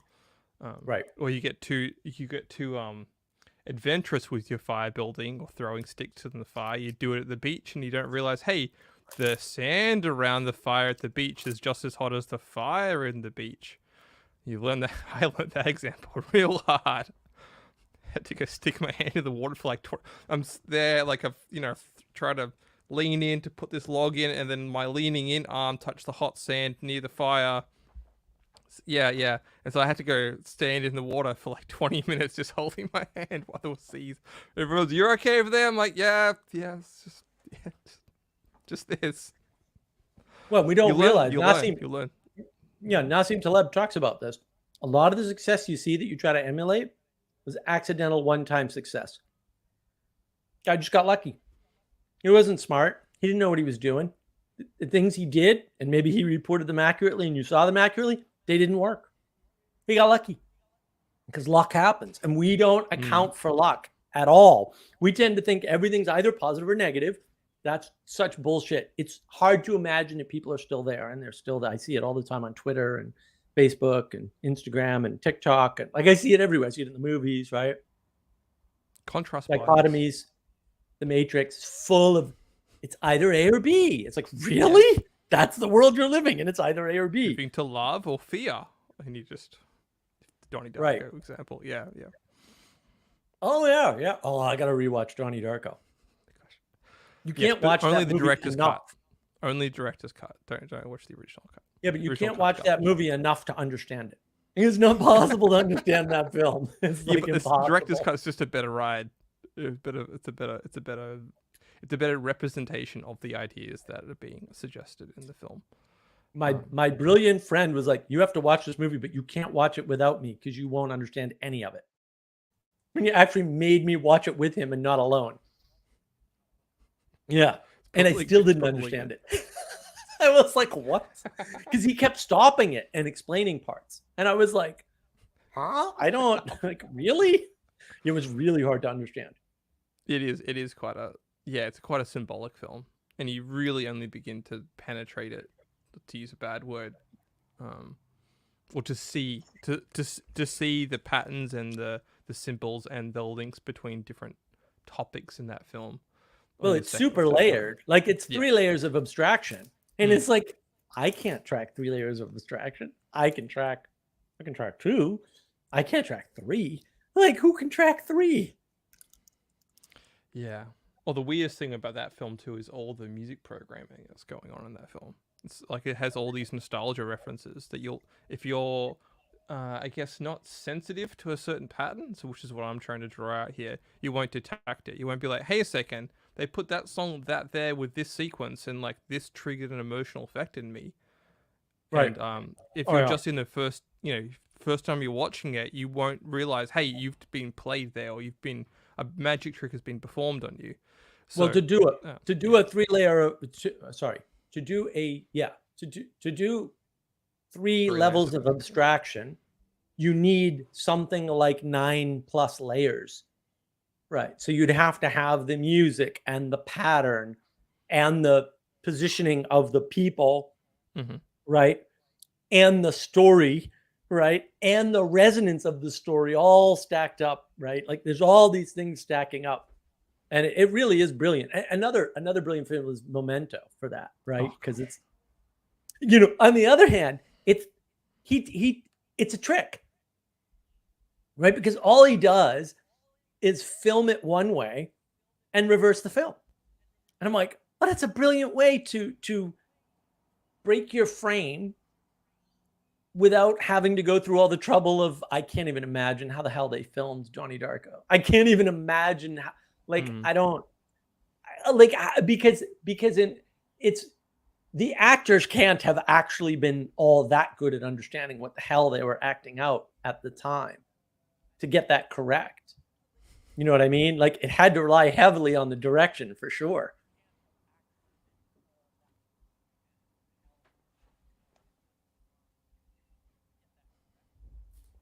But Memento, less so. It's really easy to just read that off correctly. Yeah. We could get lost somewhere. The point there is that, that's another example. It's another example of, I think that would be the film of my millennial generation is actually Donnie Darko. The ones that switched on have seen that film. I reckon that's the millennial film. I think the Gen X film is definitely The Matrix, without a doubt. I think the late Gen X's is probably somewhere like Total Recall. I think they've all sort of watched that. Well, it's either Total Recall or RoboCop, but I would argue more Total Recall because it has that same abstraction of changing of characters and duality and dichotomy of different messaging, and you can remember the whole idea of Total Recall is the planet is a living being ascended. And the whole plot, the actual plot of the film is the planet itself waking up and becoming conscious. So it's got nothing to do with the character. But people miss that. Well, and people are exemplifying. But people are exemplifying those characters. They're trying to act them out without even realizing it. They have no idea that that's actually what they're doing. Yeah. Oh, and look at this idea that the mafia guy can. Ooh. Fight Club. See, Fight Club's tricky because Fight Club is not doing anything anyone. I've never seen a proper analysis. Cinema PsyOp guys have got a pretty good read on Fight Club, which is basically its corporate. It's the anti-corporate agenda. That's probably right. So if you want to describe that to the Gen X's, I don't know. Well, they missed the fact that it doesn't work. Like they think the plan works and they don't realize the plan doesn't work. Because they don't get the irony that they're poking fun at the mentally ill person who's doing the thing that doesn't work. They think it works. And then they're acting out the rebellious character. We could just bring down the credit system by destroying a couple buildings. Right. Right, but it doesn't work in the film. Like it actually doesn't work. Right. And then they make this association with once the buildings come down, my insanity goes away.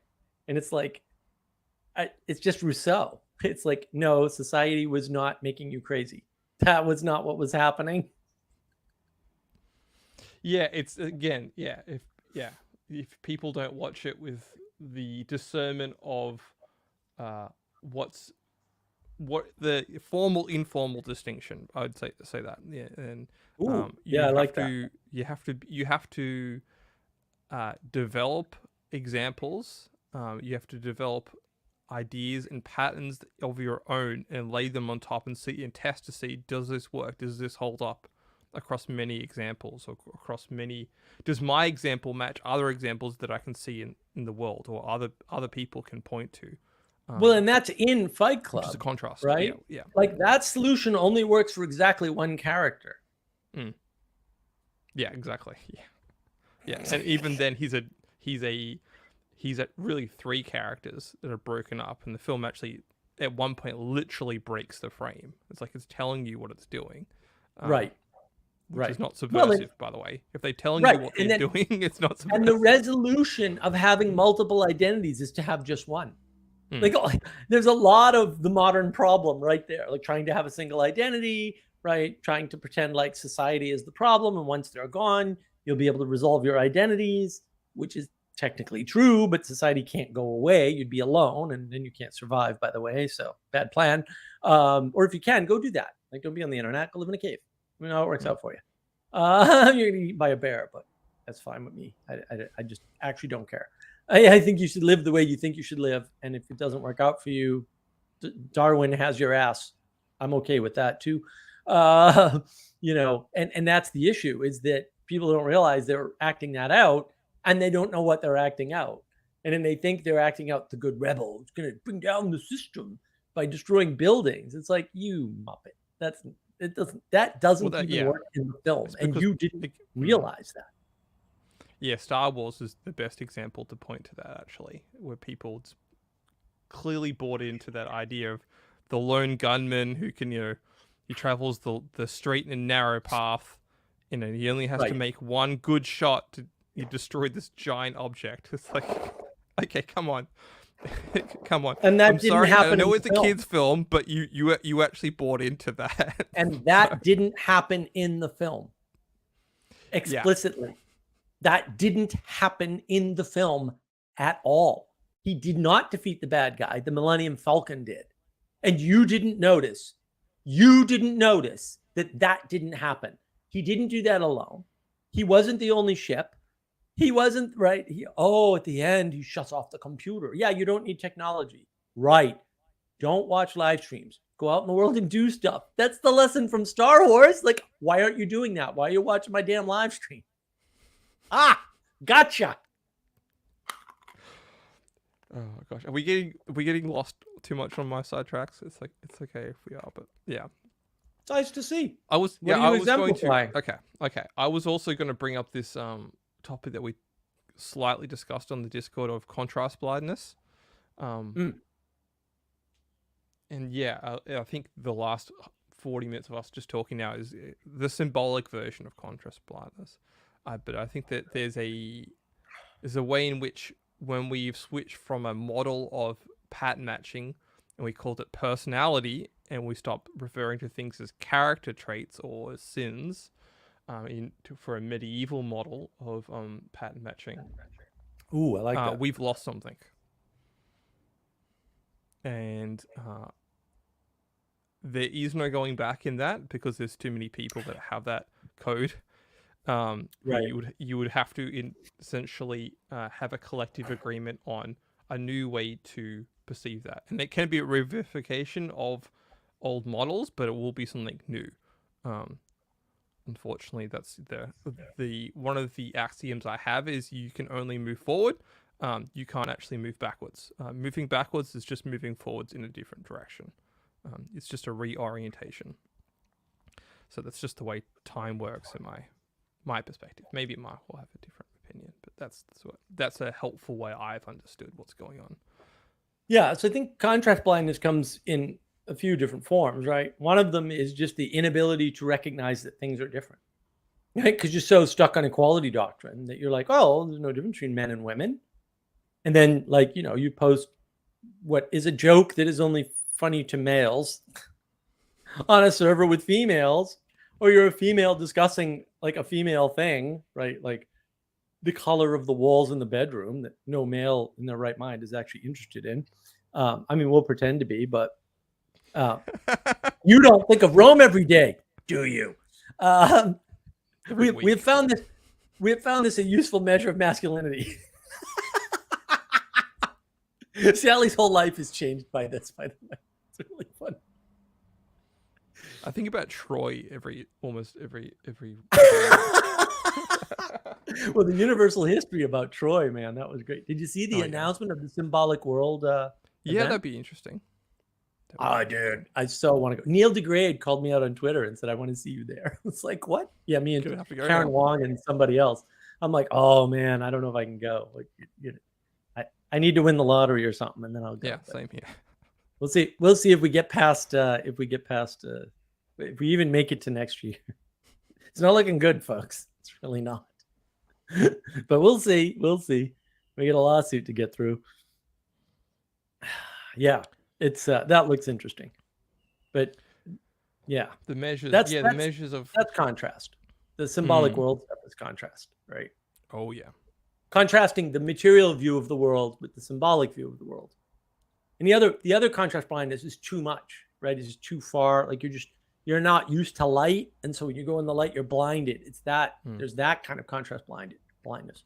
Oh, don't get me started on to rule the world. Like you are not meant to live with that much light and see things that clearly. Like it's just not. It's just not a natural way to be in the world. Is to be exposed to that much light, totally all the time, every time, driving down the road, giant LED flashing at you. Like that is just not a human existence. That's a robotic existence, and or light 24 hours a day. Yeah. Well, exactly. This is what happened.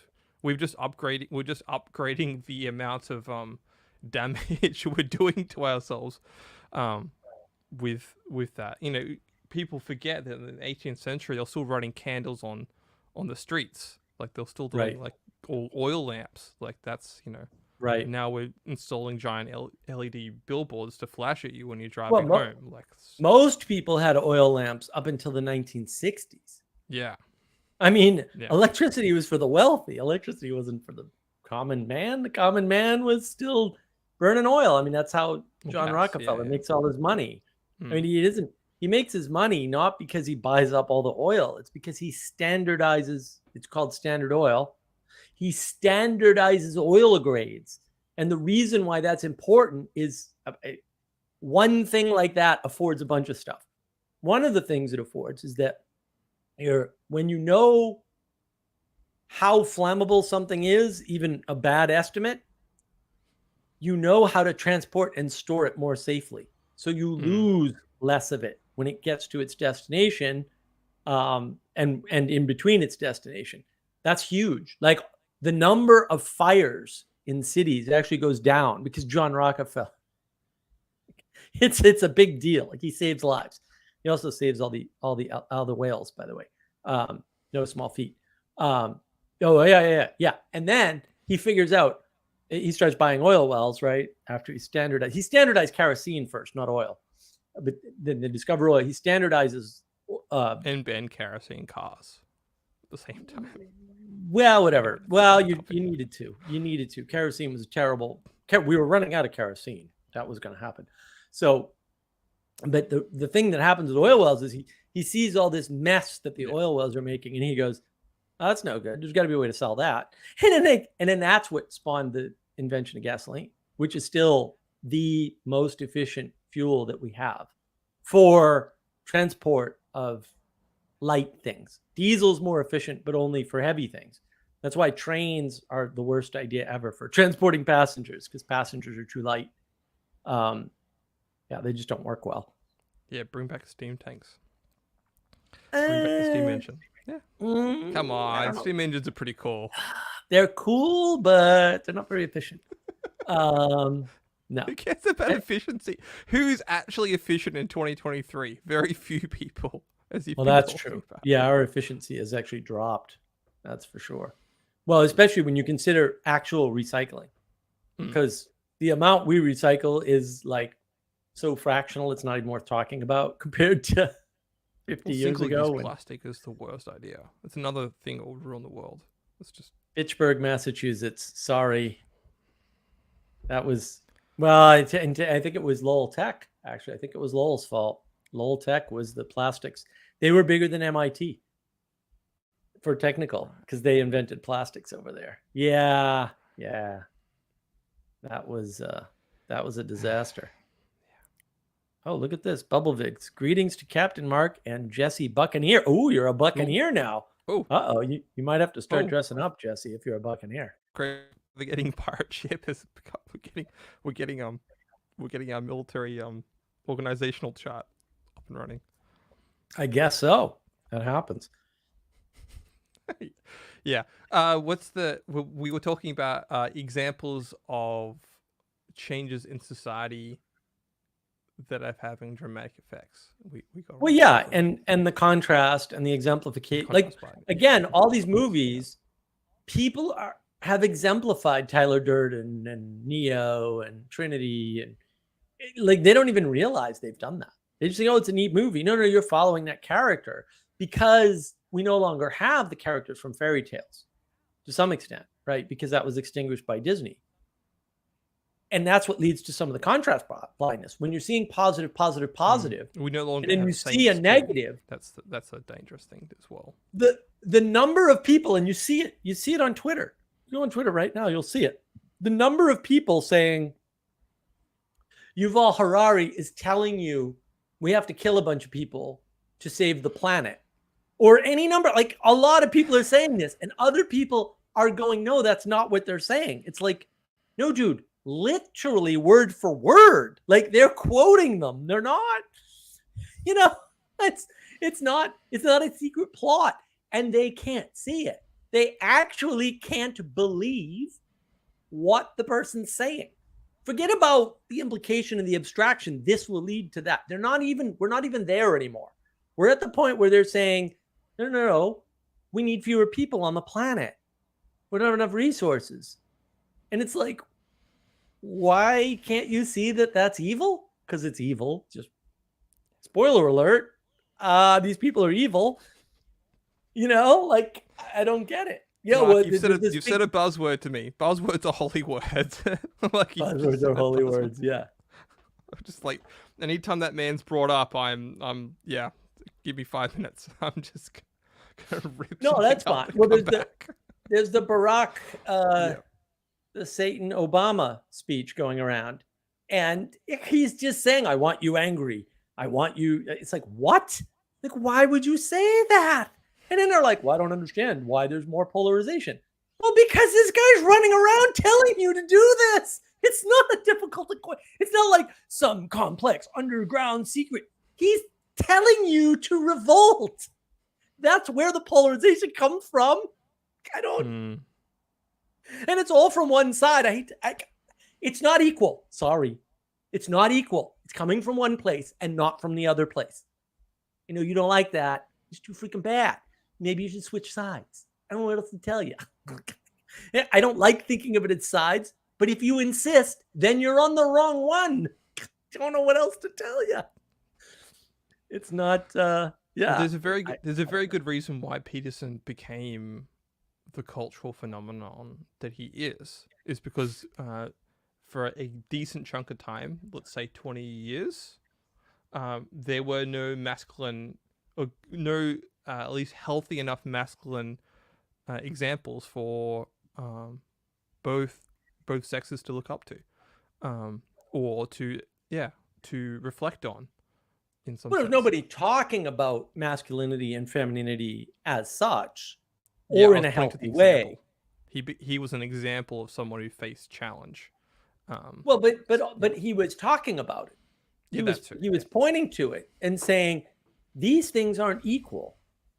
And he was, and you can love it or hate it, but he was pointing out, like, no, Hitler, not good. Stalin, not good. Communism, not, these were not good. Mao, not good. Pol Pot, not good. Oh, also trained in the university, PhD. What? Yeah, guy with PhD killed a bunch of people. That's worth taking note of. It's, it's important because the evil genius archetype is nowhere in the media. Nowhere.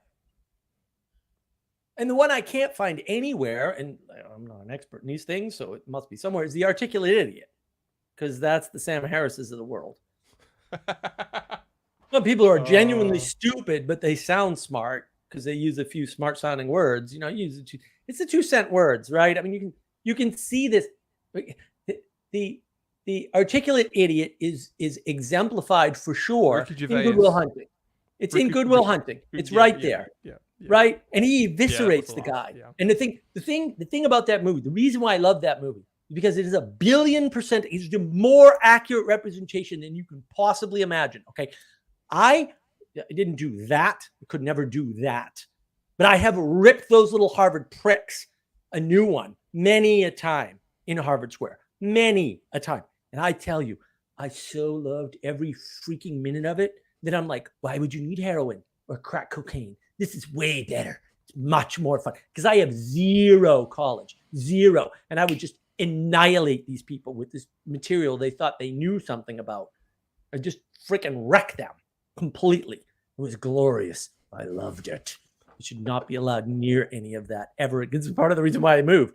You can't be near Harvard Square, man. You'll spend your time just eviscerating people all day and enjoying it too much. It's like the opium den for Mark. Bad idea. Just a bad idea. Yeah. I mean, I literally would go down to Harvard Square 6 days a week. I would walk down there. Oh yeah. I lived a mile and a half away at one point and I walked a mile and a half. I had to stop walking because the cops would pick me up running through Brookline, Massachusetts, which is so white and upper class. You can't imagine. Yeah. They'd stop me on the street all the time. Like, what are you doing? I'm walking home. Like, what a retard question is that? I'm on the street, on the sidewalk, walking. What more information do you need about what the hell I'm doing, you dumbass?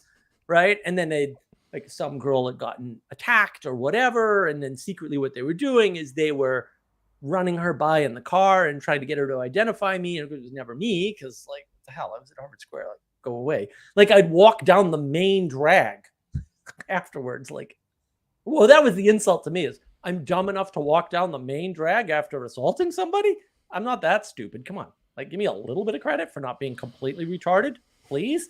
And who knows, if people did that or certainly I wouldn't do that. I was very insulted.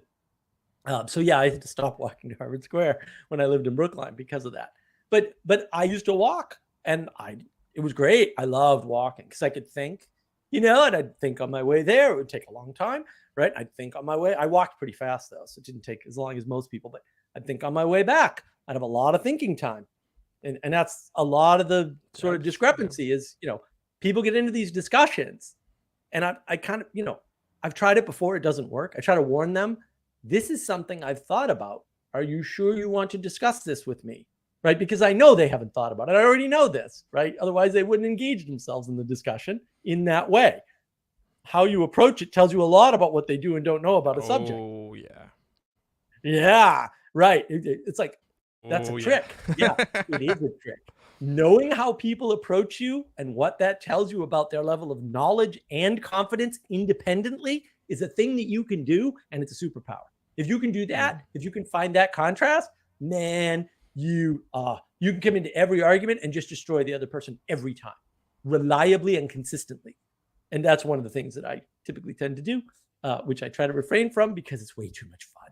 Oh my goodness, it's so much fun, Jesse. Oh, it's glorious. I love victory. It's great. Yes, you're a man. So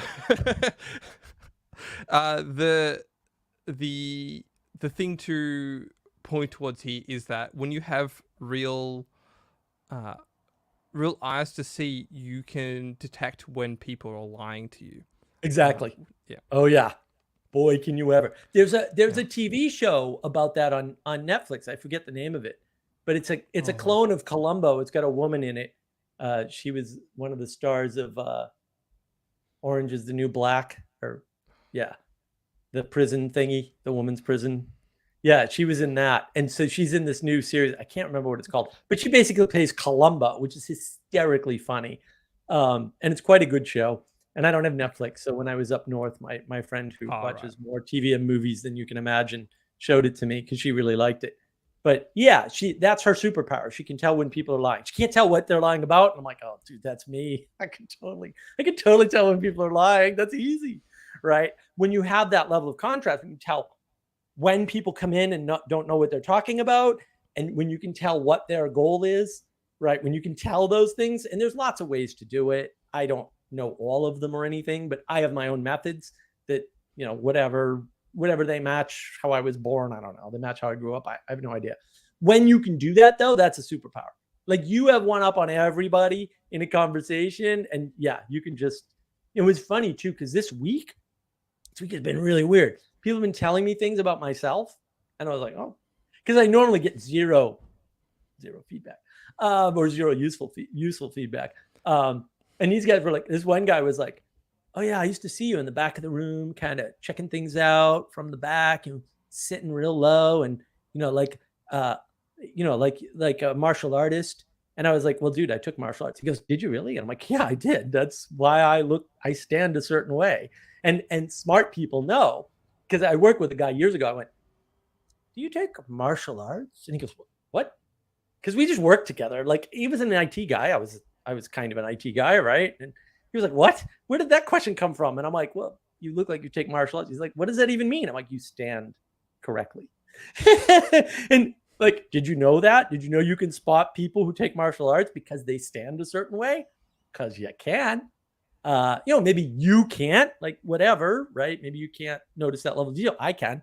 This guy could. He was like, oh, you took martial arts? I'm like, oh yeah, I did. He's like, yeah, I can see that. It's like, yeah, you could see that, because some people know. And he's just a guy on the street, I mean, he's obviously has his talents, but yeah, that was one of the things I heard. I'm like, yeah, you noticed. And he noticed too, like, I hang back and I watch and I just like survey the situation long before I sort of get involved. Yeah. I don't dive in. I'm not really interactive, especially in person. People exhaust me, Jesse. Oh my goodness. Oh, peopling is so difficult. I had to people. Oh, it was You said we horrible. were I was going to a like, barbecue. Yeah. yeah. We were Well, just no, the talking about barbecue was okay. The barbecue was okay. The thing before that we did was up in Greenville, South Carolina, and it was investor speed dating. I was like, well, I can't think of a worse thing for me to get involved in ever. Just like the stress. And then we're at the reception afterwards. Beautiful reception. The meatballs, Jesse. Oh my God, those meatballs. The best meatballs I ever had in my life. The boss They were. just came out at you. Oh my God, they were awesome. The meatballs were awesome. They had little chicken sliders and beef sliders. They had lovely mac and cheese.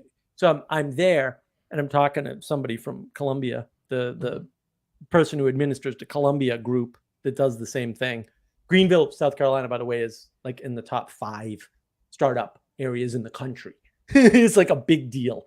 Yeah. And Columbia's not. And they're an hour and a half apart, right? But I was talking to her and I was saying, like, I am so tired. I want nothing but to be at home right now staring at my pond. Like, that's all I want to do. I don't want to drive home. I want to be transported to my pond right now so that I can stare at I am completely wiped out. There's all these people here, and there's just too many of them, and they're all new to me. I know 0 people practically, and I have to interact with new people, and it just wipes me out.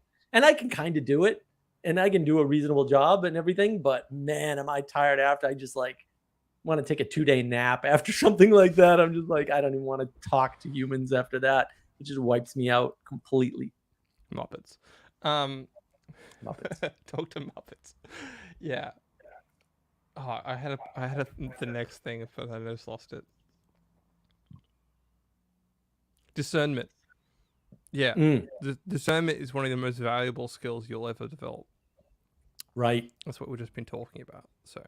Yeah, well, that's wrapped up in contrast. I kind of tried to tie that in, right? I mentioned discernment, judgment, action, right? This is the parallel to it, was this talk. And if you didn't see that, you have to watch it again and listen to the monologue and listen to those other monologues.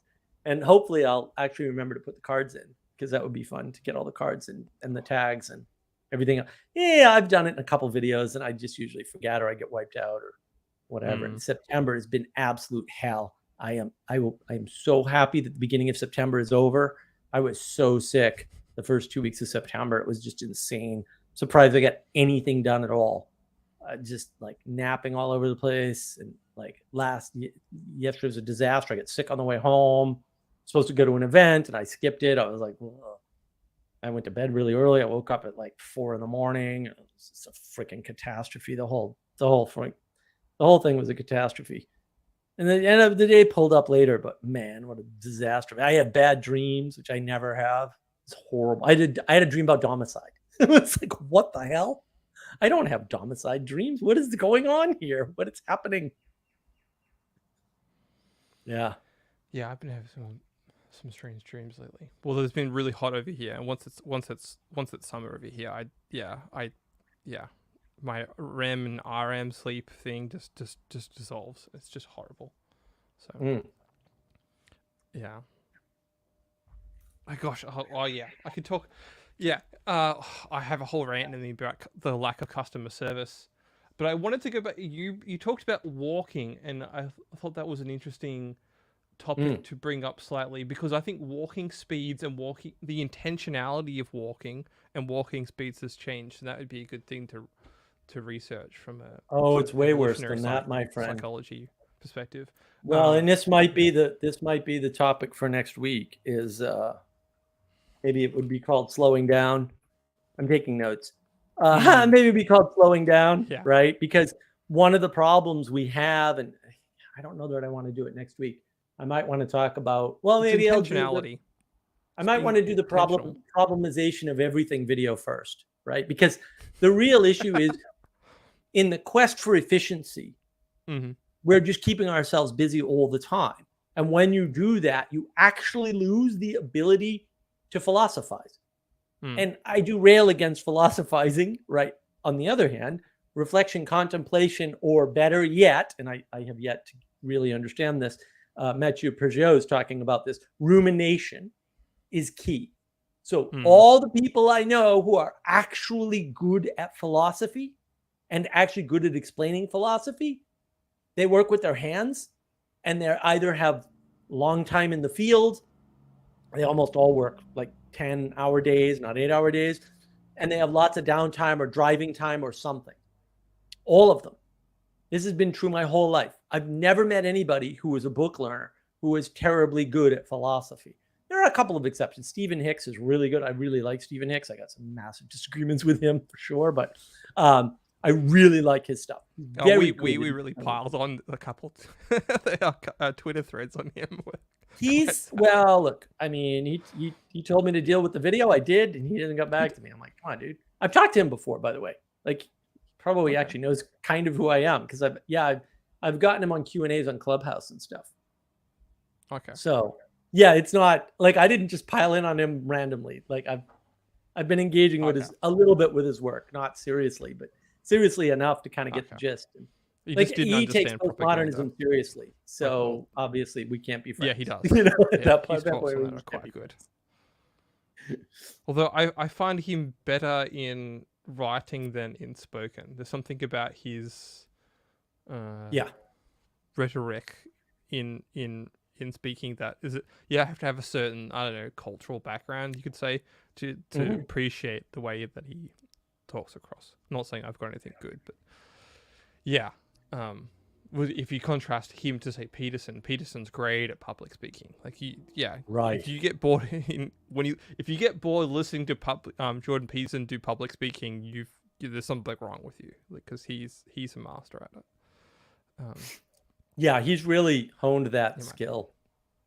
And yeah, a lot of the problem with people like Hicks or Vervaeke is they just get caught up in the 2-cent words. Yeah. Oh, yeah.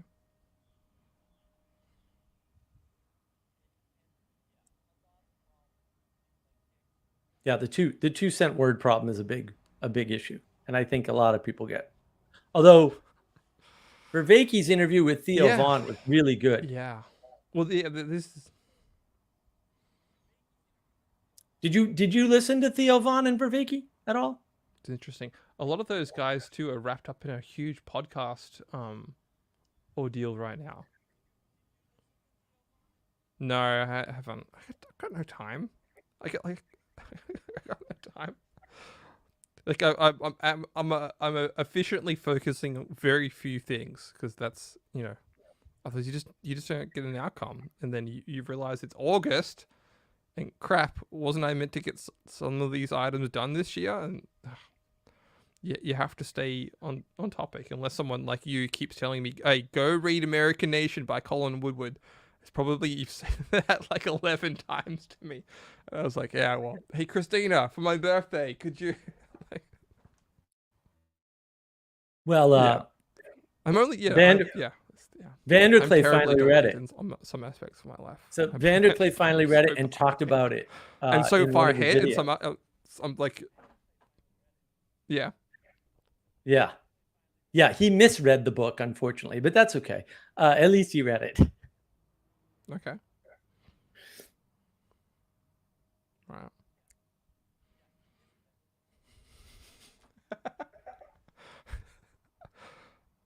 Yeah.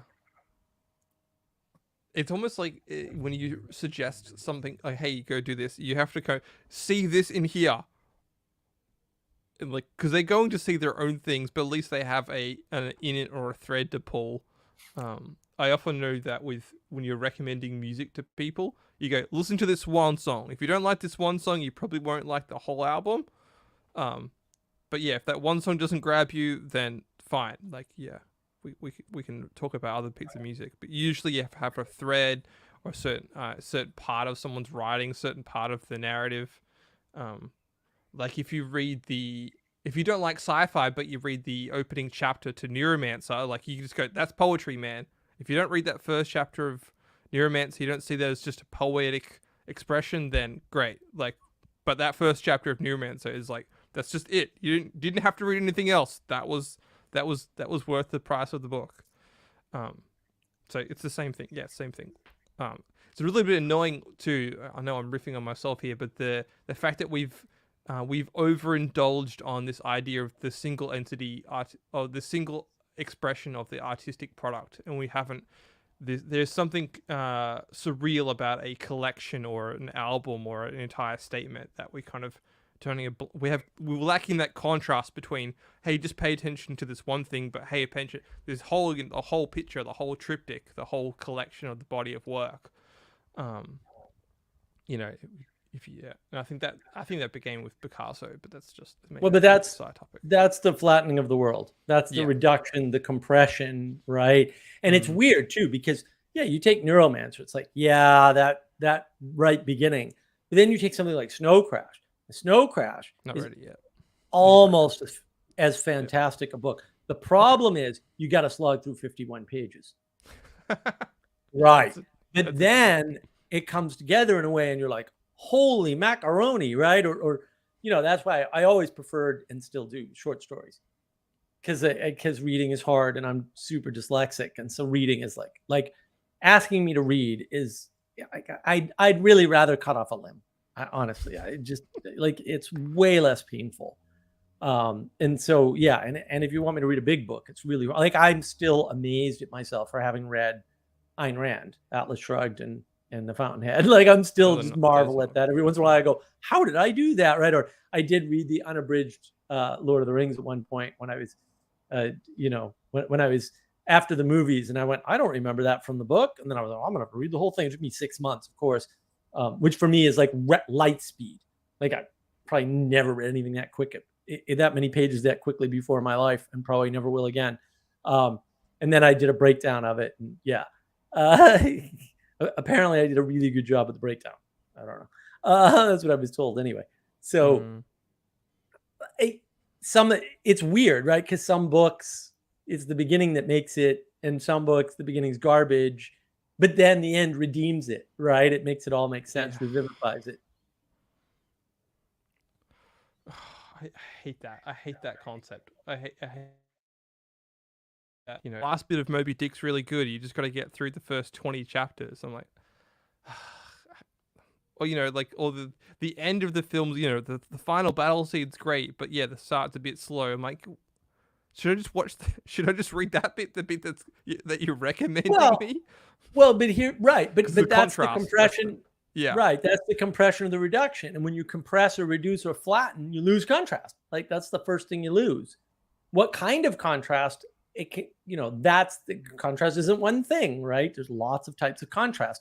And so if you don't realize that, and it is, sometimes it is the way things end up. Like sometimes it is the tying together that matters, but you can't read the end of the book because you're not tying anything together. Right. And that's the problem with life. Like you don't know how it ends. You don't know what result your smile had on the cashier on your way out when she was having a bad day and was mean to you. Like you just don't know. Right. It could mean something wonderful a year later. You have no idea.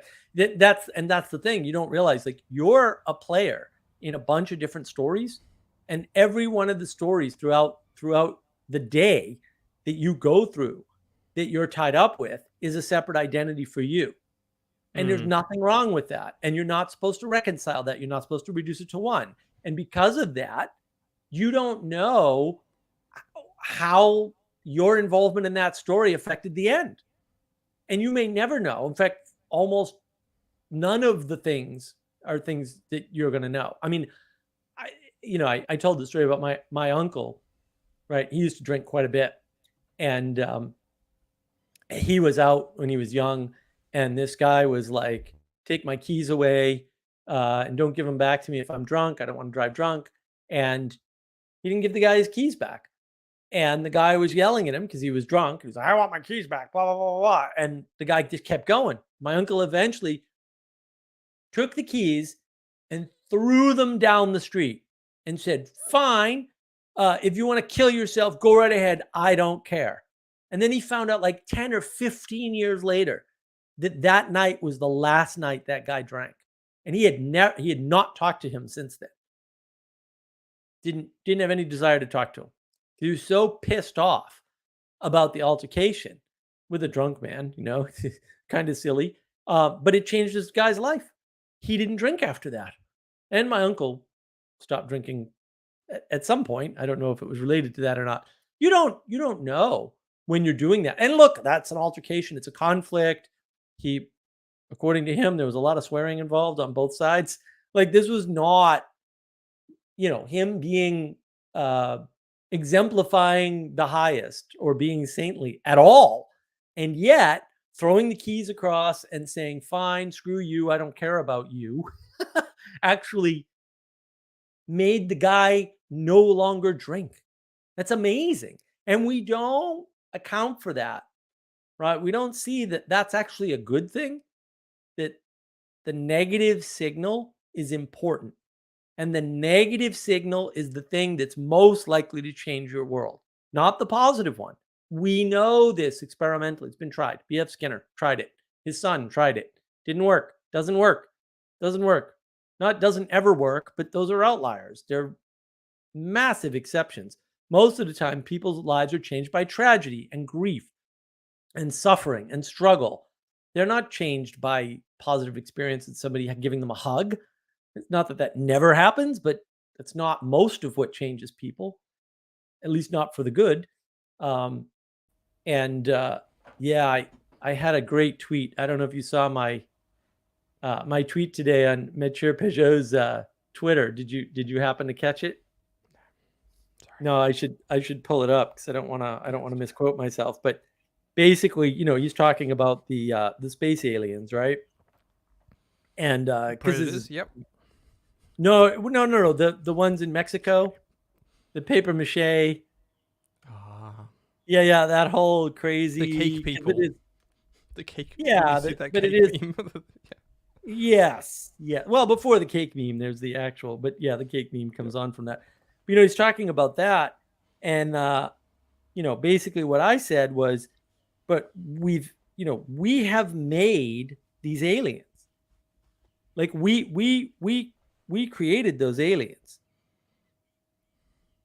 And the way that we created the aliens was by making people weak effectively, right? So in other words, we took perfectly healthy people, right, that otherwise would be decent, right? And we made them into aliens by coddling some people to the point that they are their own weak parasitic subspecies. So they are aliens because we've weakened them to the point where they don't respond like the not weak humans. And Mature's like, can't argue with that. And it was like, okay, fair. We created the aliens. They're not from another planet. They're the people we coddled and enabled. And now they're weak. They're weak parasitic humans.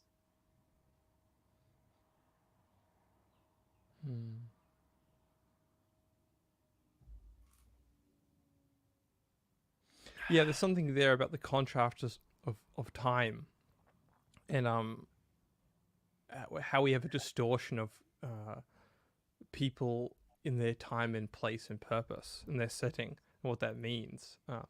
Right. Just because we find a fossil record, if you believe in the fossil record, doesn't does not mean that these are the same people that we encounter now. Like, well, but it's worse, right? I mean, this is one of the disappointments. If I'll call it a disappointment with Burn Power, the Anadromist channel, and his How We Got Here series, right? One of the seminal moments that he points to is Kurt Cobain's suicide.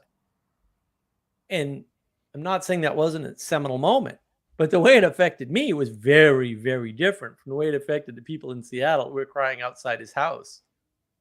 And we don't account for that. Like, yeah, but that hit a very narrow generation in a very specific way.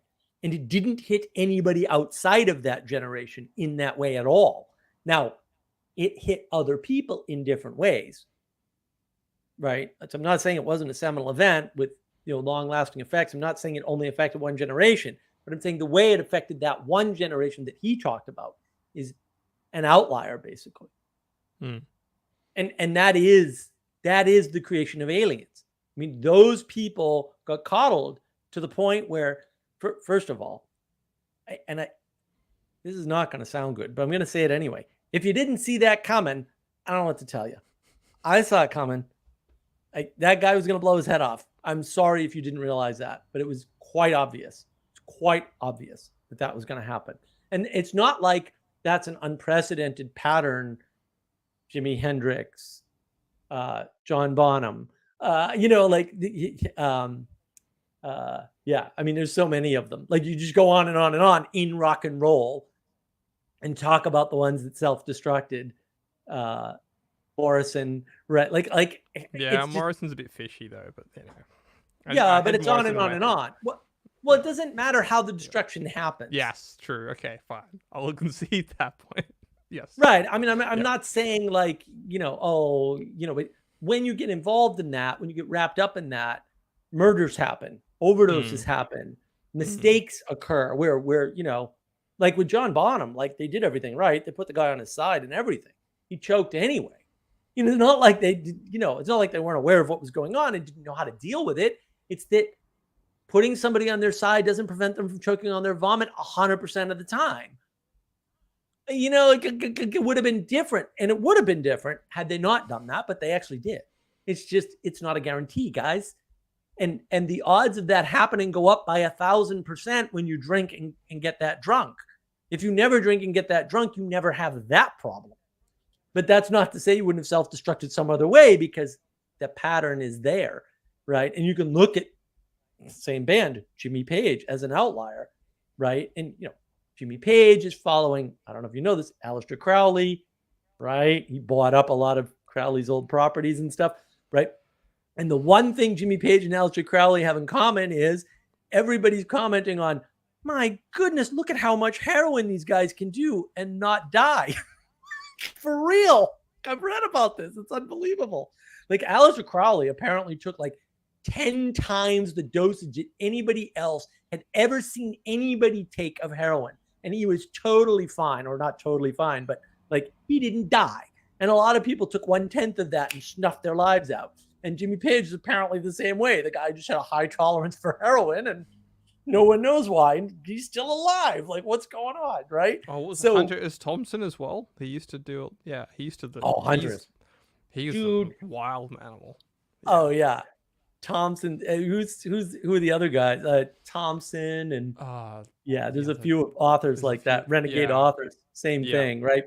Well, and if you look at them as exemplars, you're screwed because they're outliers. You're not them. The odds that you can do as much heroin as Jimmy Page or Aleister Crowley are zero, guys. Zero. That's a once in a generation type of a trait. It's just not common.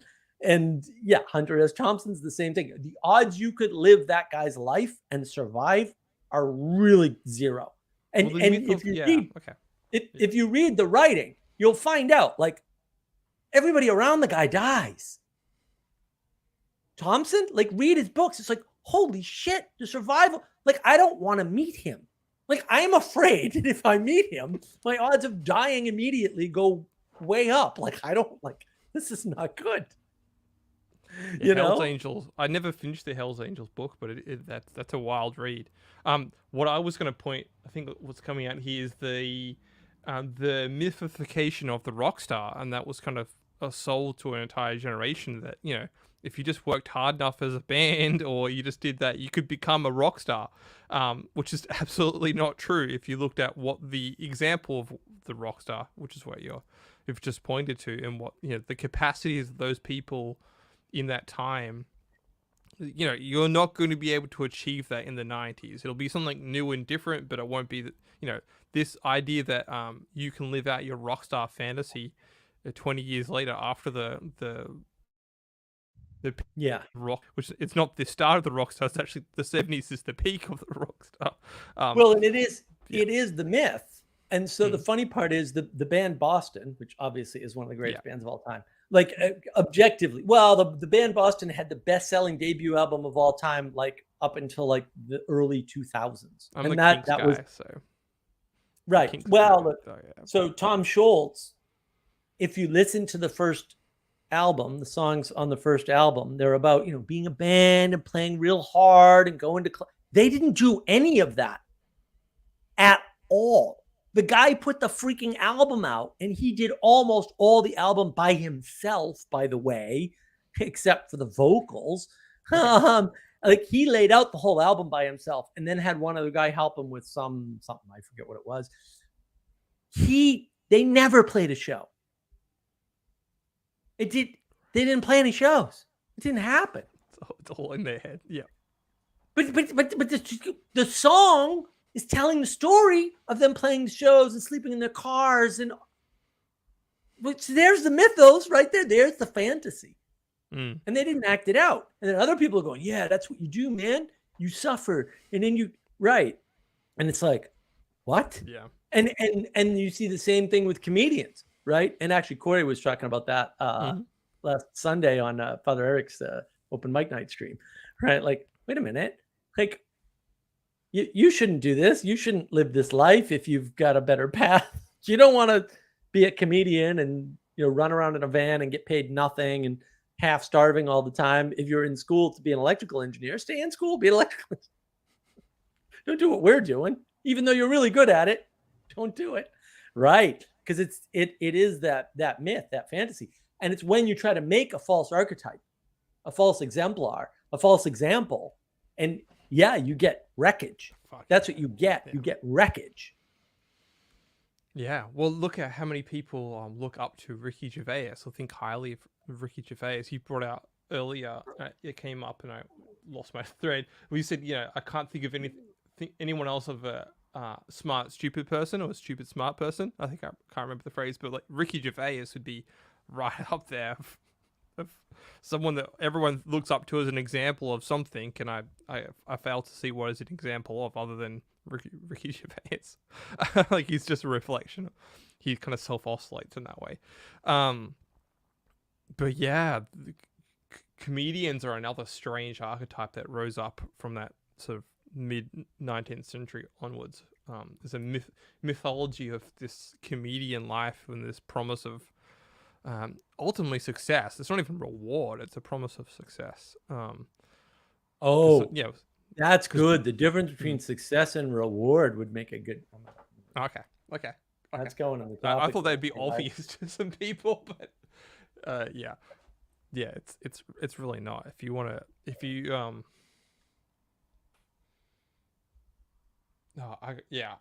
have to really, I like that. Success versus reward. What is value?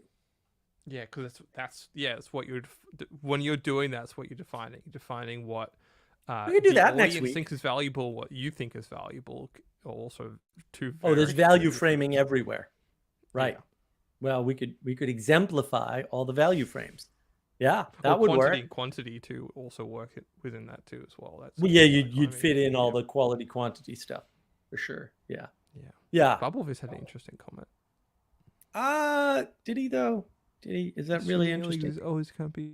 Assuming aliens exist. Well, no, we made a case for aliens. Aliens can't be bothered with the galaxy. I don't know how anybody would know that. It's boring compared to the fantasy worlds they maintain for themselves. I don't know how anybody would know that. I doubt that's true. We are going the same way with our entertainment. No, that's not working. Like the fantasy worlds are breaking down left, right, and center. Meta did not succeed in their virtual world project. It's been a massive, massive failure for them. Massive. Because virtual worlds are not that interesting, as it turns out, or at least they're not more interesting than the real world. And the porn-induced sort of it's really strange that fantasy social media companies doesn't are hold. alienating themselves in some. Sorry, yeah. Yes. So yeah, interrupted. I was going to point to that these social media companies are now alienating themselves. So like Twitter becoming X, Facebook becoming, Facebook becoming Meta, and then you had Beats Music became Apple Music essentially. They betrayed themselves. MySpace became Space. Right. Exactly. They became examples of what not to do in to gain success. They try to run after a reward, essentially. The reward of rebranding and repurposing and retooling has not led to any more. Well, they tried to use reward and perpetuate excess with reward, and that doesn't work either. Like, yeah, there's a lot going on there. Right. But I mean, again, we created the aliens by coddling people, and now they're alien because they're parasites upon the rest of us. It was just not. Enablement is bad. Like, I don't know what else to say. It's been a big theme. Michel's been pretty upset about Vanderklay and his quest to redeem people who are not asking to be redeemed and need to be told no. You just need to submit. Wow. Like, sorry, like, like if you're not getting along with the people, it's Peterson, right? Peterson. If it's all women, it's not all women. It's you. Like, you're the problem. It's not that hard to figure out. And people talk. I hear it all the time, and not just with that. It was like, oh, every company I work at, I have this problem. That's because you're the idiot. I don't know what else to think. You're the problem. The companies aren't. All the companies don't have that problem. You are the problem. You're bringing it with you, right? And yeah. Oh, what's that? What's that saying? I'll remember it eventually. There's a good saying around that. Yeah, it's a type of childishness or lack of or immaturity of the acceptance of the significance of the passage of time. Is the dumb quote from a certain politician in America, but I actually want to redeem that phrase because that's exactly it. That's what maturity is. It's realizing the significance of the passage of time. Is you are no longer the person you were once were. Your entire body's actually changed cells every 7 years. So you've literally changed and you will change. So refusing to change your patterns and your actions and you're developing your character, which is literally changing, that will lead you to a state of decay, essentially, or continual childishness. It's one thing to admit that you have limiting beliefs, but it's another thing to just limit yourself in your own development. Right. And not become an example. Yeah. I like that. Yeah, flattening of time is a big problem. And yeah, that's a lack of maturity. Flattening of time are the same thing. Yeah, I didn't think about that. That's a really good frame. I like that. I wrote that down. Think about that all the time. That's my room. It's my Well, the theme is in the monologue, right? For sure, right? Journaling and paying attention to your actions before, your actions during, and then afterwards. And go, wait a minute, there's some contrast here. I can contrast 3 different things: my prediction, my implementation, and then the result. Oh, well, that's helpful. Now you can find the edges of reality and the edges of your fantasy world. It's like, oh yeah, you're never going to get it perfect, but at least you can make it better.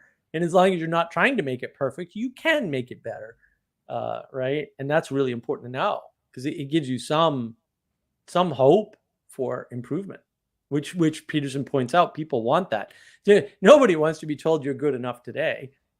Where's the fun in that? Oh, you've already got the brass ring, right? You've already reached the end of the maze. You've already saved the princess. It's like, okay, what do I do now? There's your domicide.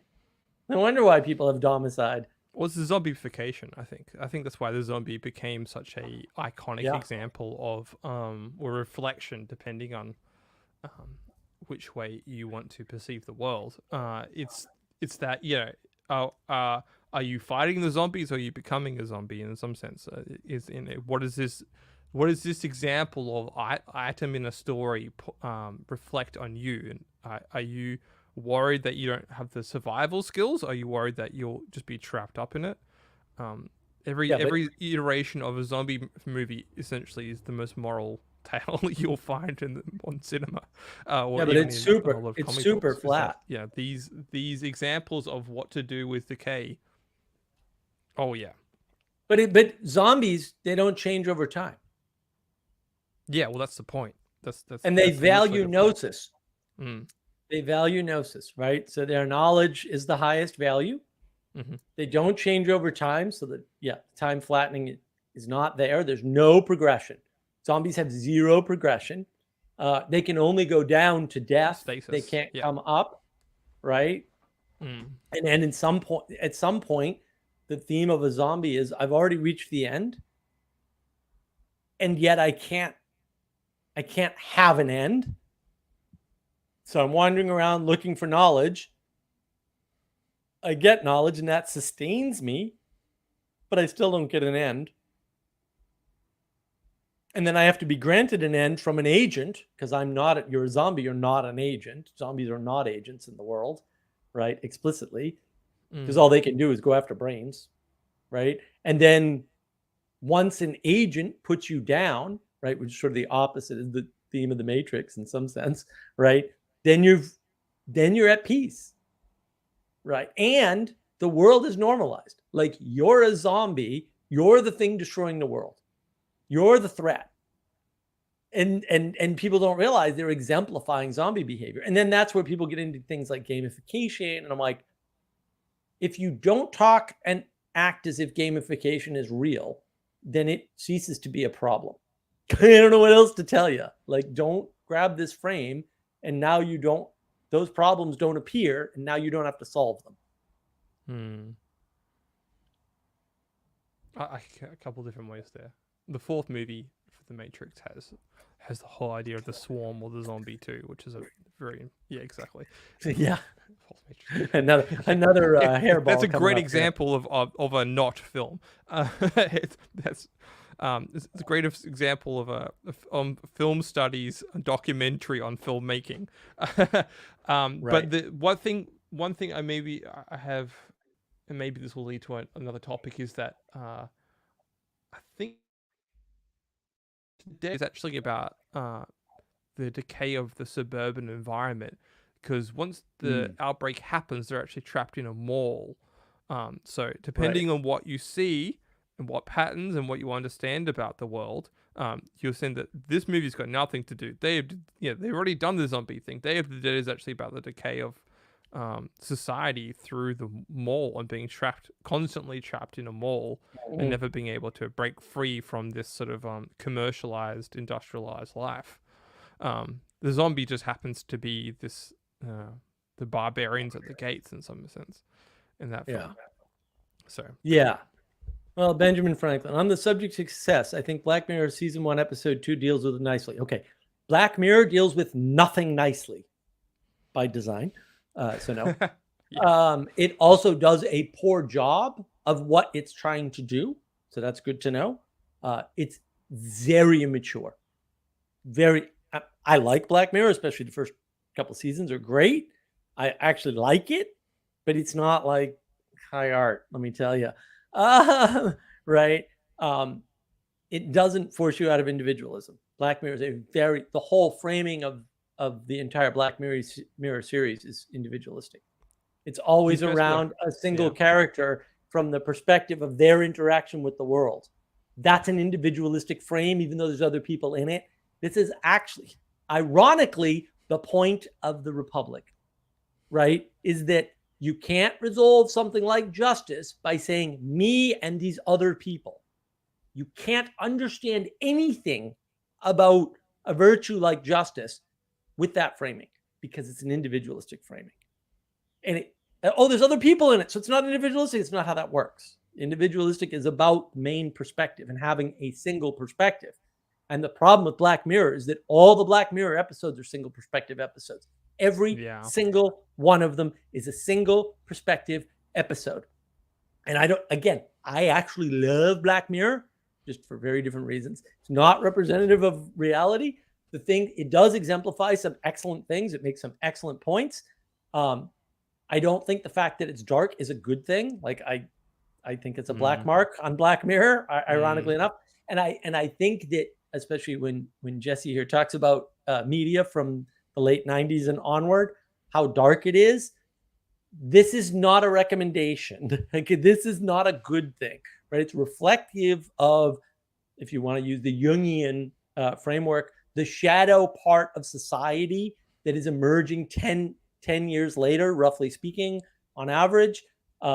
You can see that pattern playing out in the art 10 years before it manifests in the world. Then you get into the argument of which came first.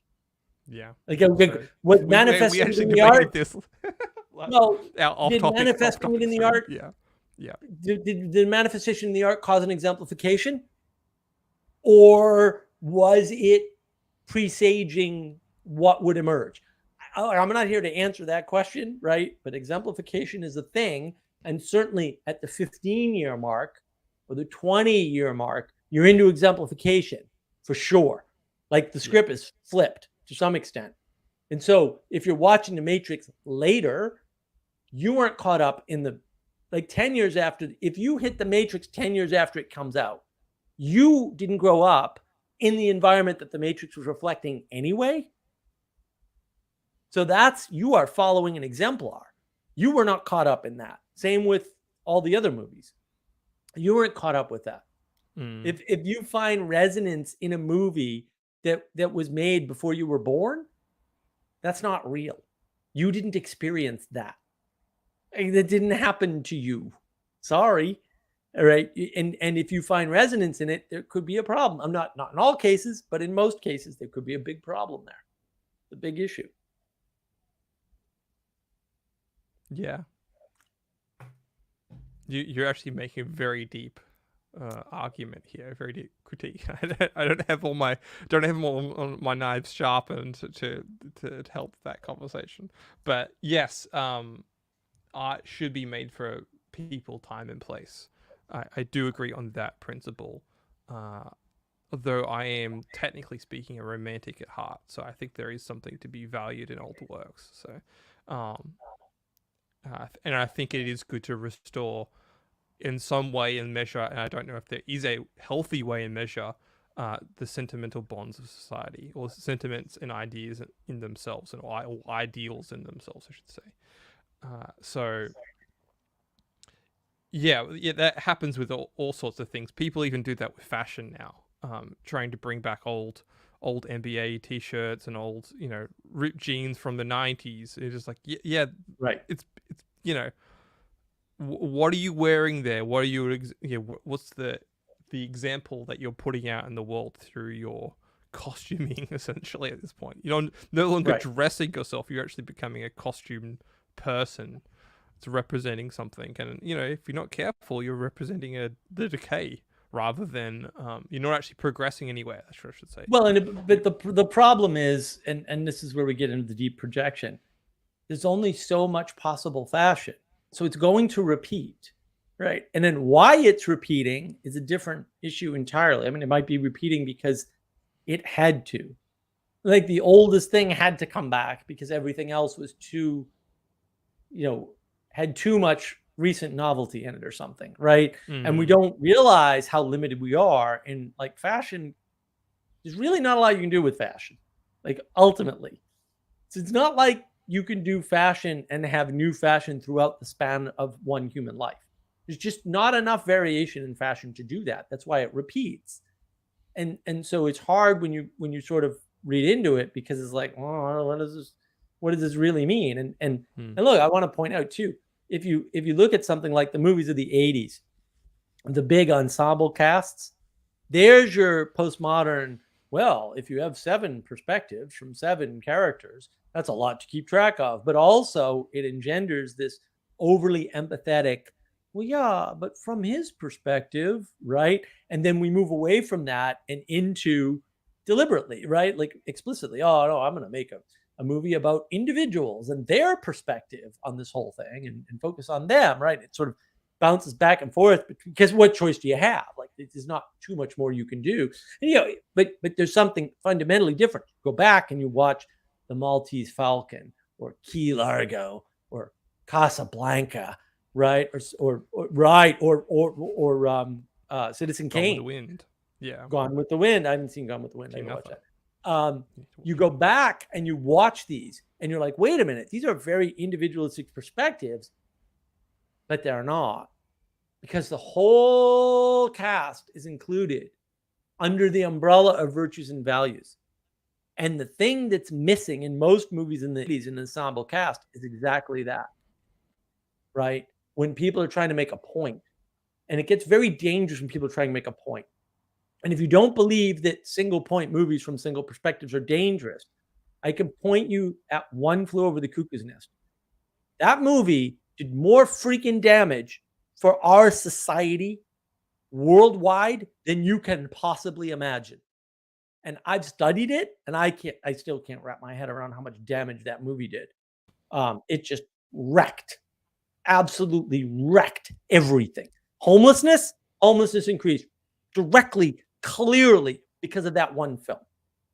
Drug use went up because of that one, right? Like all of these things, and because it had this stacked, layered impact on different levels of society because of the author and his single-mindedness and his wanting to change the world. And yeah, we closed all the mental hospitals because of that one movie. Well, it's based on the book, right? But still, this guy wanted to do that, and people wanted to get that message across, and only that one message, and only that one perspective.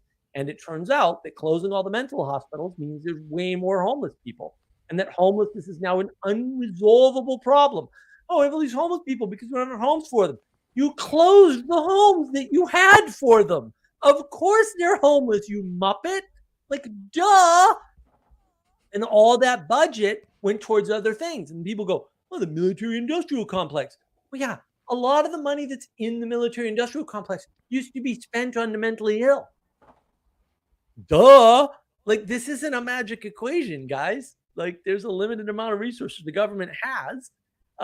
We can argue about that, but there is. And then ultimately, if they shift it away from mentally ill and into military, and that happened, like, you can show that happened, everything gets worse. No kidding. Or from the Navy and border security into the health industry. Right, into healthcare for old people who want to live longer, rather than the type of healthcare that makes young people live better. Oh, yeah. Right? Healthcare isn't putting the money in healthcare isn't the problem. It's how you put it in healthcare. That's why Key Largo, The Maltese Falcon, Casablanca are good movies, because they're not about the individuals in the movie. They're not about the interactions of the individuals in the movie. They're about the relationship of the characters with the virtues and the values being discussed and tested. Casablanca in particular, the corrupt bad guy, who was obviously corrupt and not a good person, turns out to be key to enacting something so beautiful and so wonderful and so important to the film. Like, he's the guy that saves everybody. Pay attention to the movie. Like, if you think there was a one hero and it's the well-known actor in the movie, you're wrong. That didn't happen at all. And the thing that makes it better, that guy thought he was going to die, and he was risking his life, not only knowing he was going to die, but firmly believing that what he was doing was going to fail.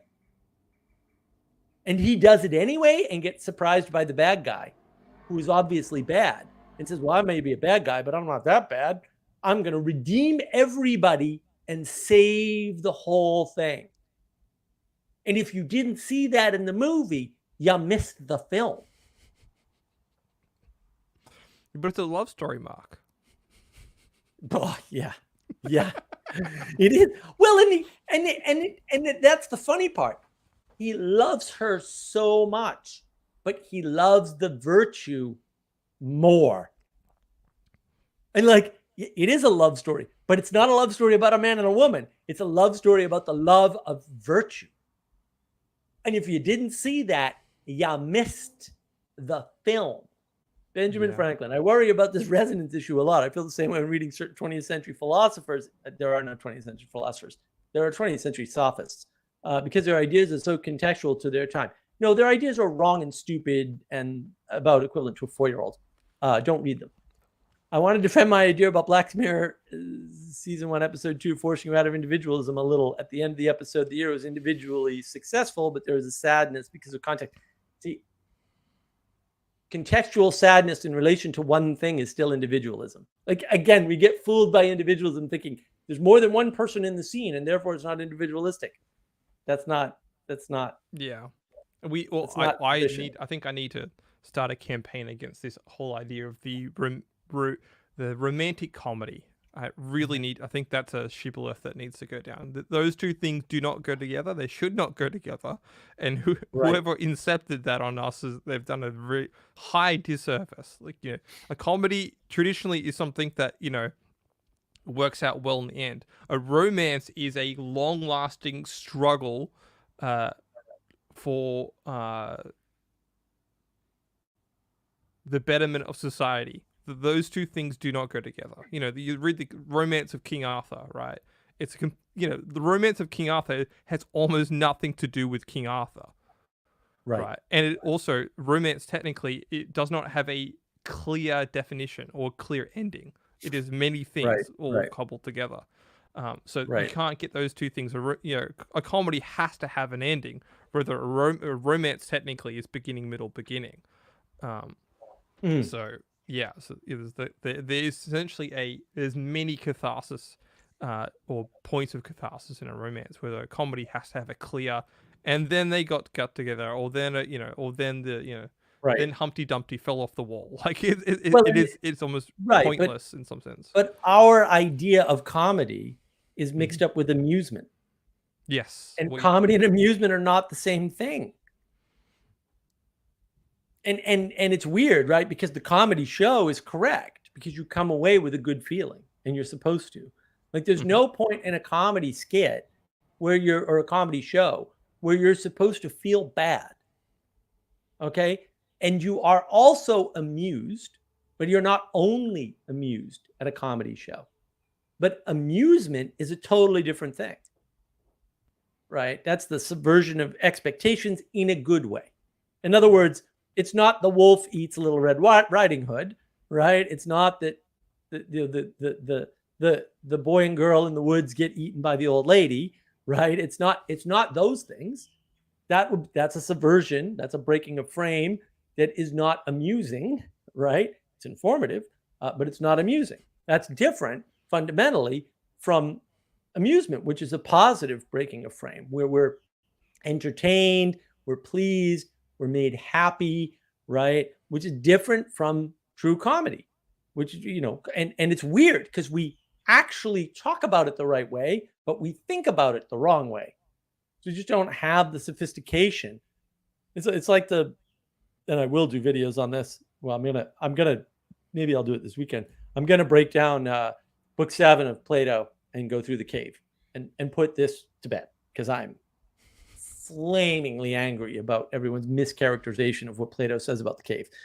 And it's what Plato says about the cave, and they're just misframing. He's specifically denying what they're saying, like explicitly in the book, in the text. Read it for real.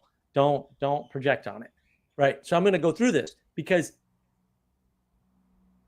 the way that the ancient Greeks thought about philosophy bears zero resemblance to what people call philosophy today. What people call philosophy today, the ancient Greeks explicitly, it's in the Republic, it's elsewhere, is sophistry. It's what it is. It's what they call it. That's what they make fun of. They basically make sophistry the root of all bad things in the world. And I think that's correct. It is. Sophistry is playing God. Sophistry is preferring your own view over the observable world, right? It's exactly no eyes to see, right? It's exactly no exemplification. It's trying to be the exemplar when you're not, because you don't have the right experience, you're not resonating, whatever. And people don't realize that. But that's actually really important to know. The ancient Greek version of philosophy bears no resemblance on what we call philosophy, say, after Aristotle. I think everything after Aristotle needs to be probably just flat out thrown out. I'm not saying there's no goodness in it, but there's not enough to bother with, like Hegel and Kant, and there's nothing good there. They knew that. Nietzsche knew that he didn't make any progress past Plato. He might not have admitted it to himself, but he wrote about it. Heidegger knew. Heidegger wrote, I can't get past Plato, so I'll demonize him and call him the bad guy and join the Nazi party. And that's not a coincidence. These signals are clear, guys. You don't have to get crazy. You can just observe the world and go, oh, yeah, Heidegger went wrong because he can get past Plato. He was pissed off. Oh, well, you're not as smart as Plato, dude. Get over it. Like, well, yeah, it's okay. You can see Heidegger was in competition with Nietzsche, because Nietzsche at least had a project, and Heidegger, had thoughts. That's probably a good distinction for people. Nietzsche at least was on a project. Yeah, well, I'm not. Feelings. He had feelings. Right. So did Nietzsche. They both had feelings. Yeah. I mean, Nietzsche had a project, and he fit his feelings into it, and that makes a good prophet. That's why if you listen to Peterson doesn't go, oh, Nietzsche's philosophy is amazing. Here's a good philosophical. I don't think Peterson ever quotes a philosophical point by Nietzsche at all. At all. What he quotes, and with Jung too, he quotes very little of Jung's psychology. Yeah, he does. He couches it. See my videos on this, by the way. I have videos on this. He couches them as prophets. They predicted this, and it happened. Okay. Wow. He's not saying they were good at the thing they're known for. He's saying they were good at being prophets. That's remarkable. It's a very remarkable example, distinction. Yeah.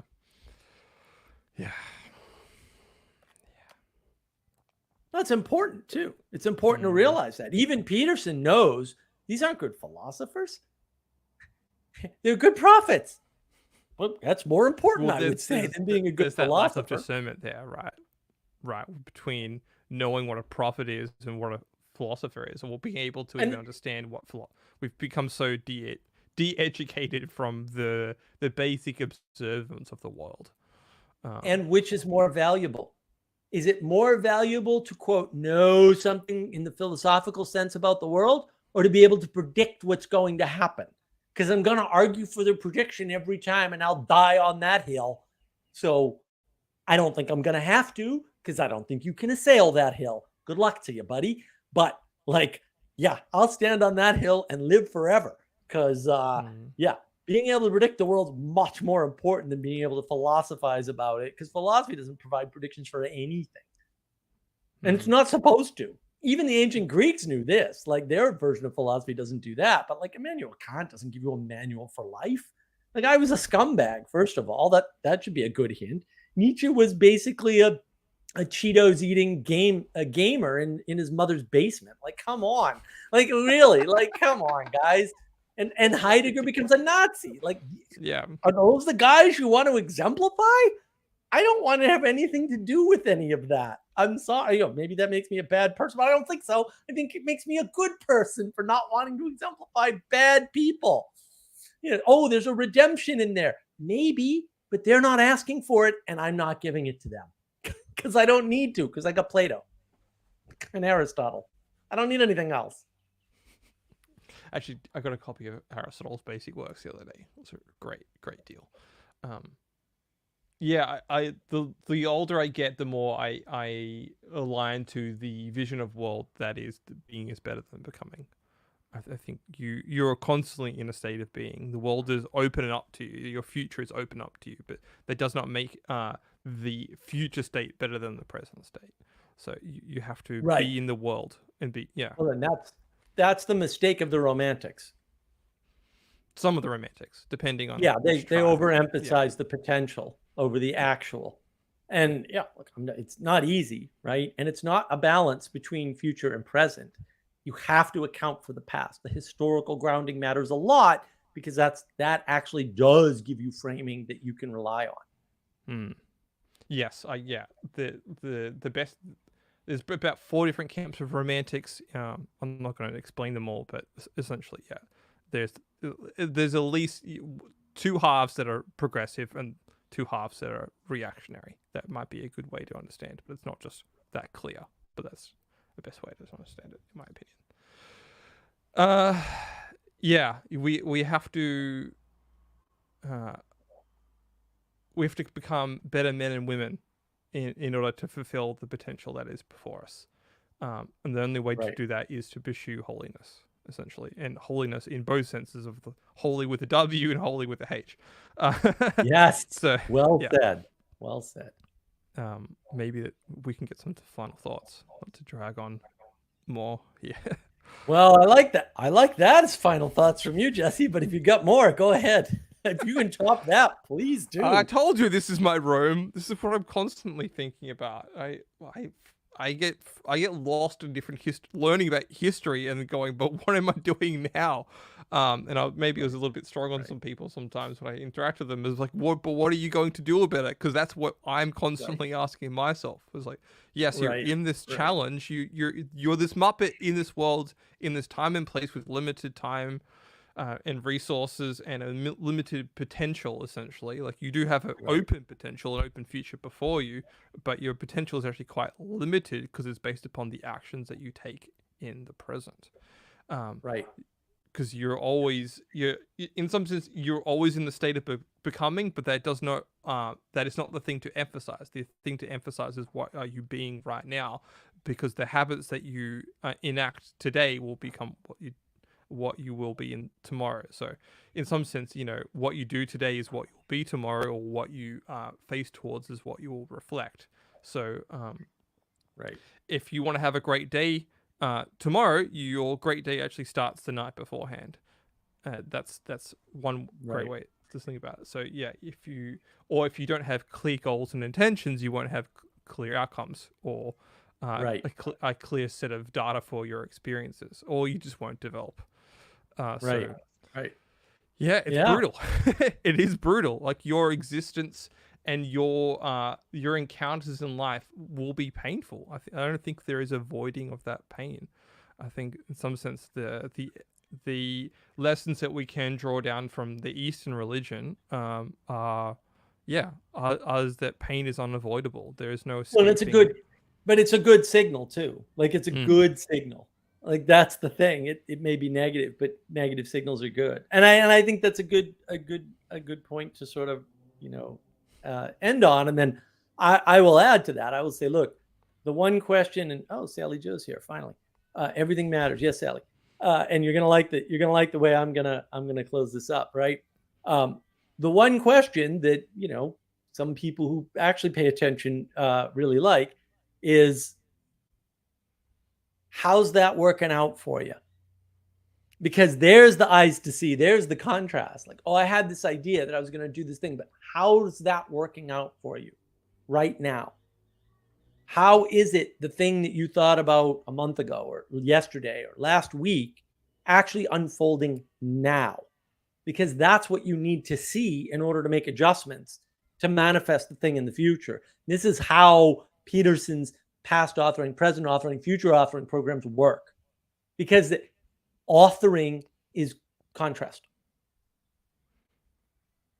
right? Writing this stuff down is contrast. It's one way. It's not the only way to contrast. It's one way of contrasting. And it's super important. And with that, I just want to thank everybody, and hopefully we'll see you next week. I don't know what the topic's going to be yet, but we'll figure one out. Intention. Be more intentional. Be more intentional. We'll see. So thank you, everybody, and have a lovely night. And we'll see you next week. And look, if you've got comments or whatever, you want to hear about something, you didn't understand something, please comment on the video. I'll do my best to clear it up. I got videos in the can coming out on the channel, and hopefully we'll have a store someday soon. It's getting close. Just got a little more work to do. And, have a good week. See you all later.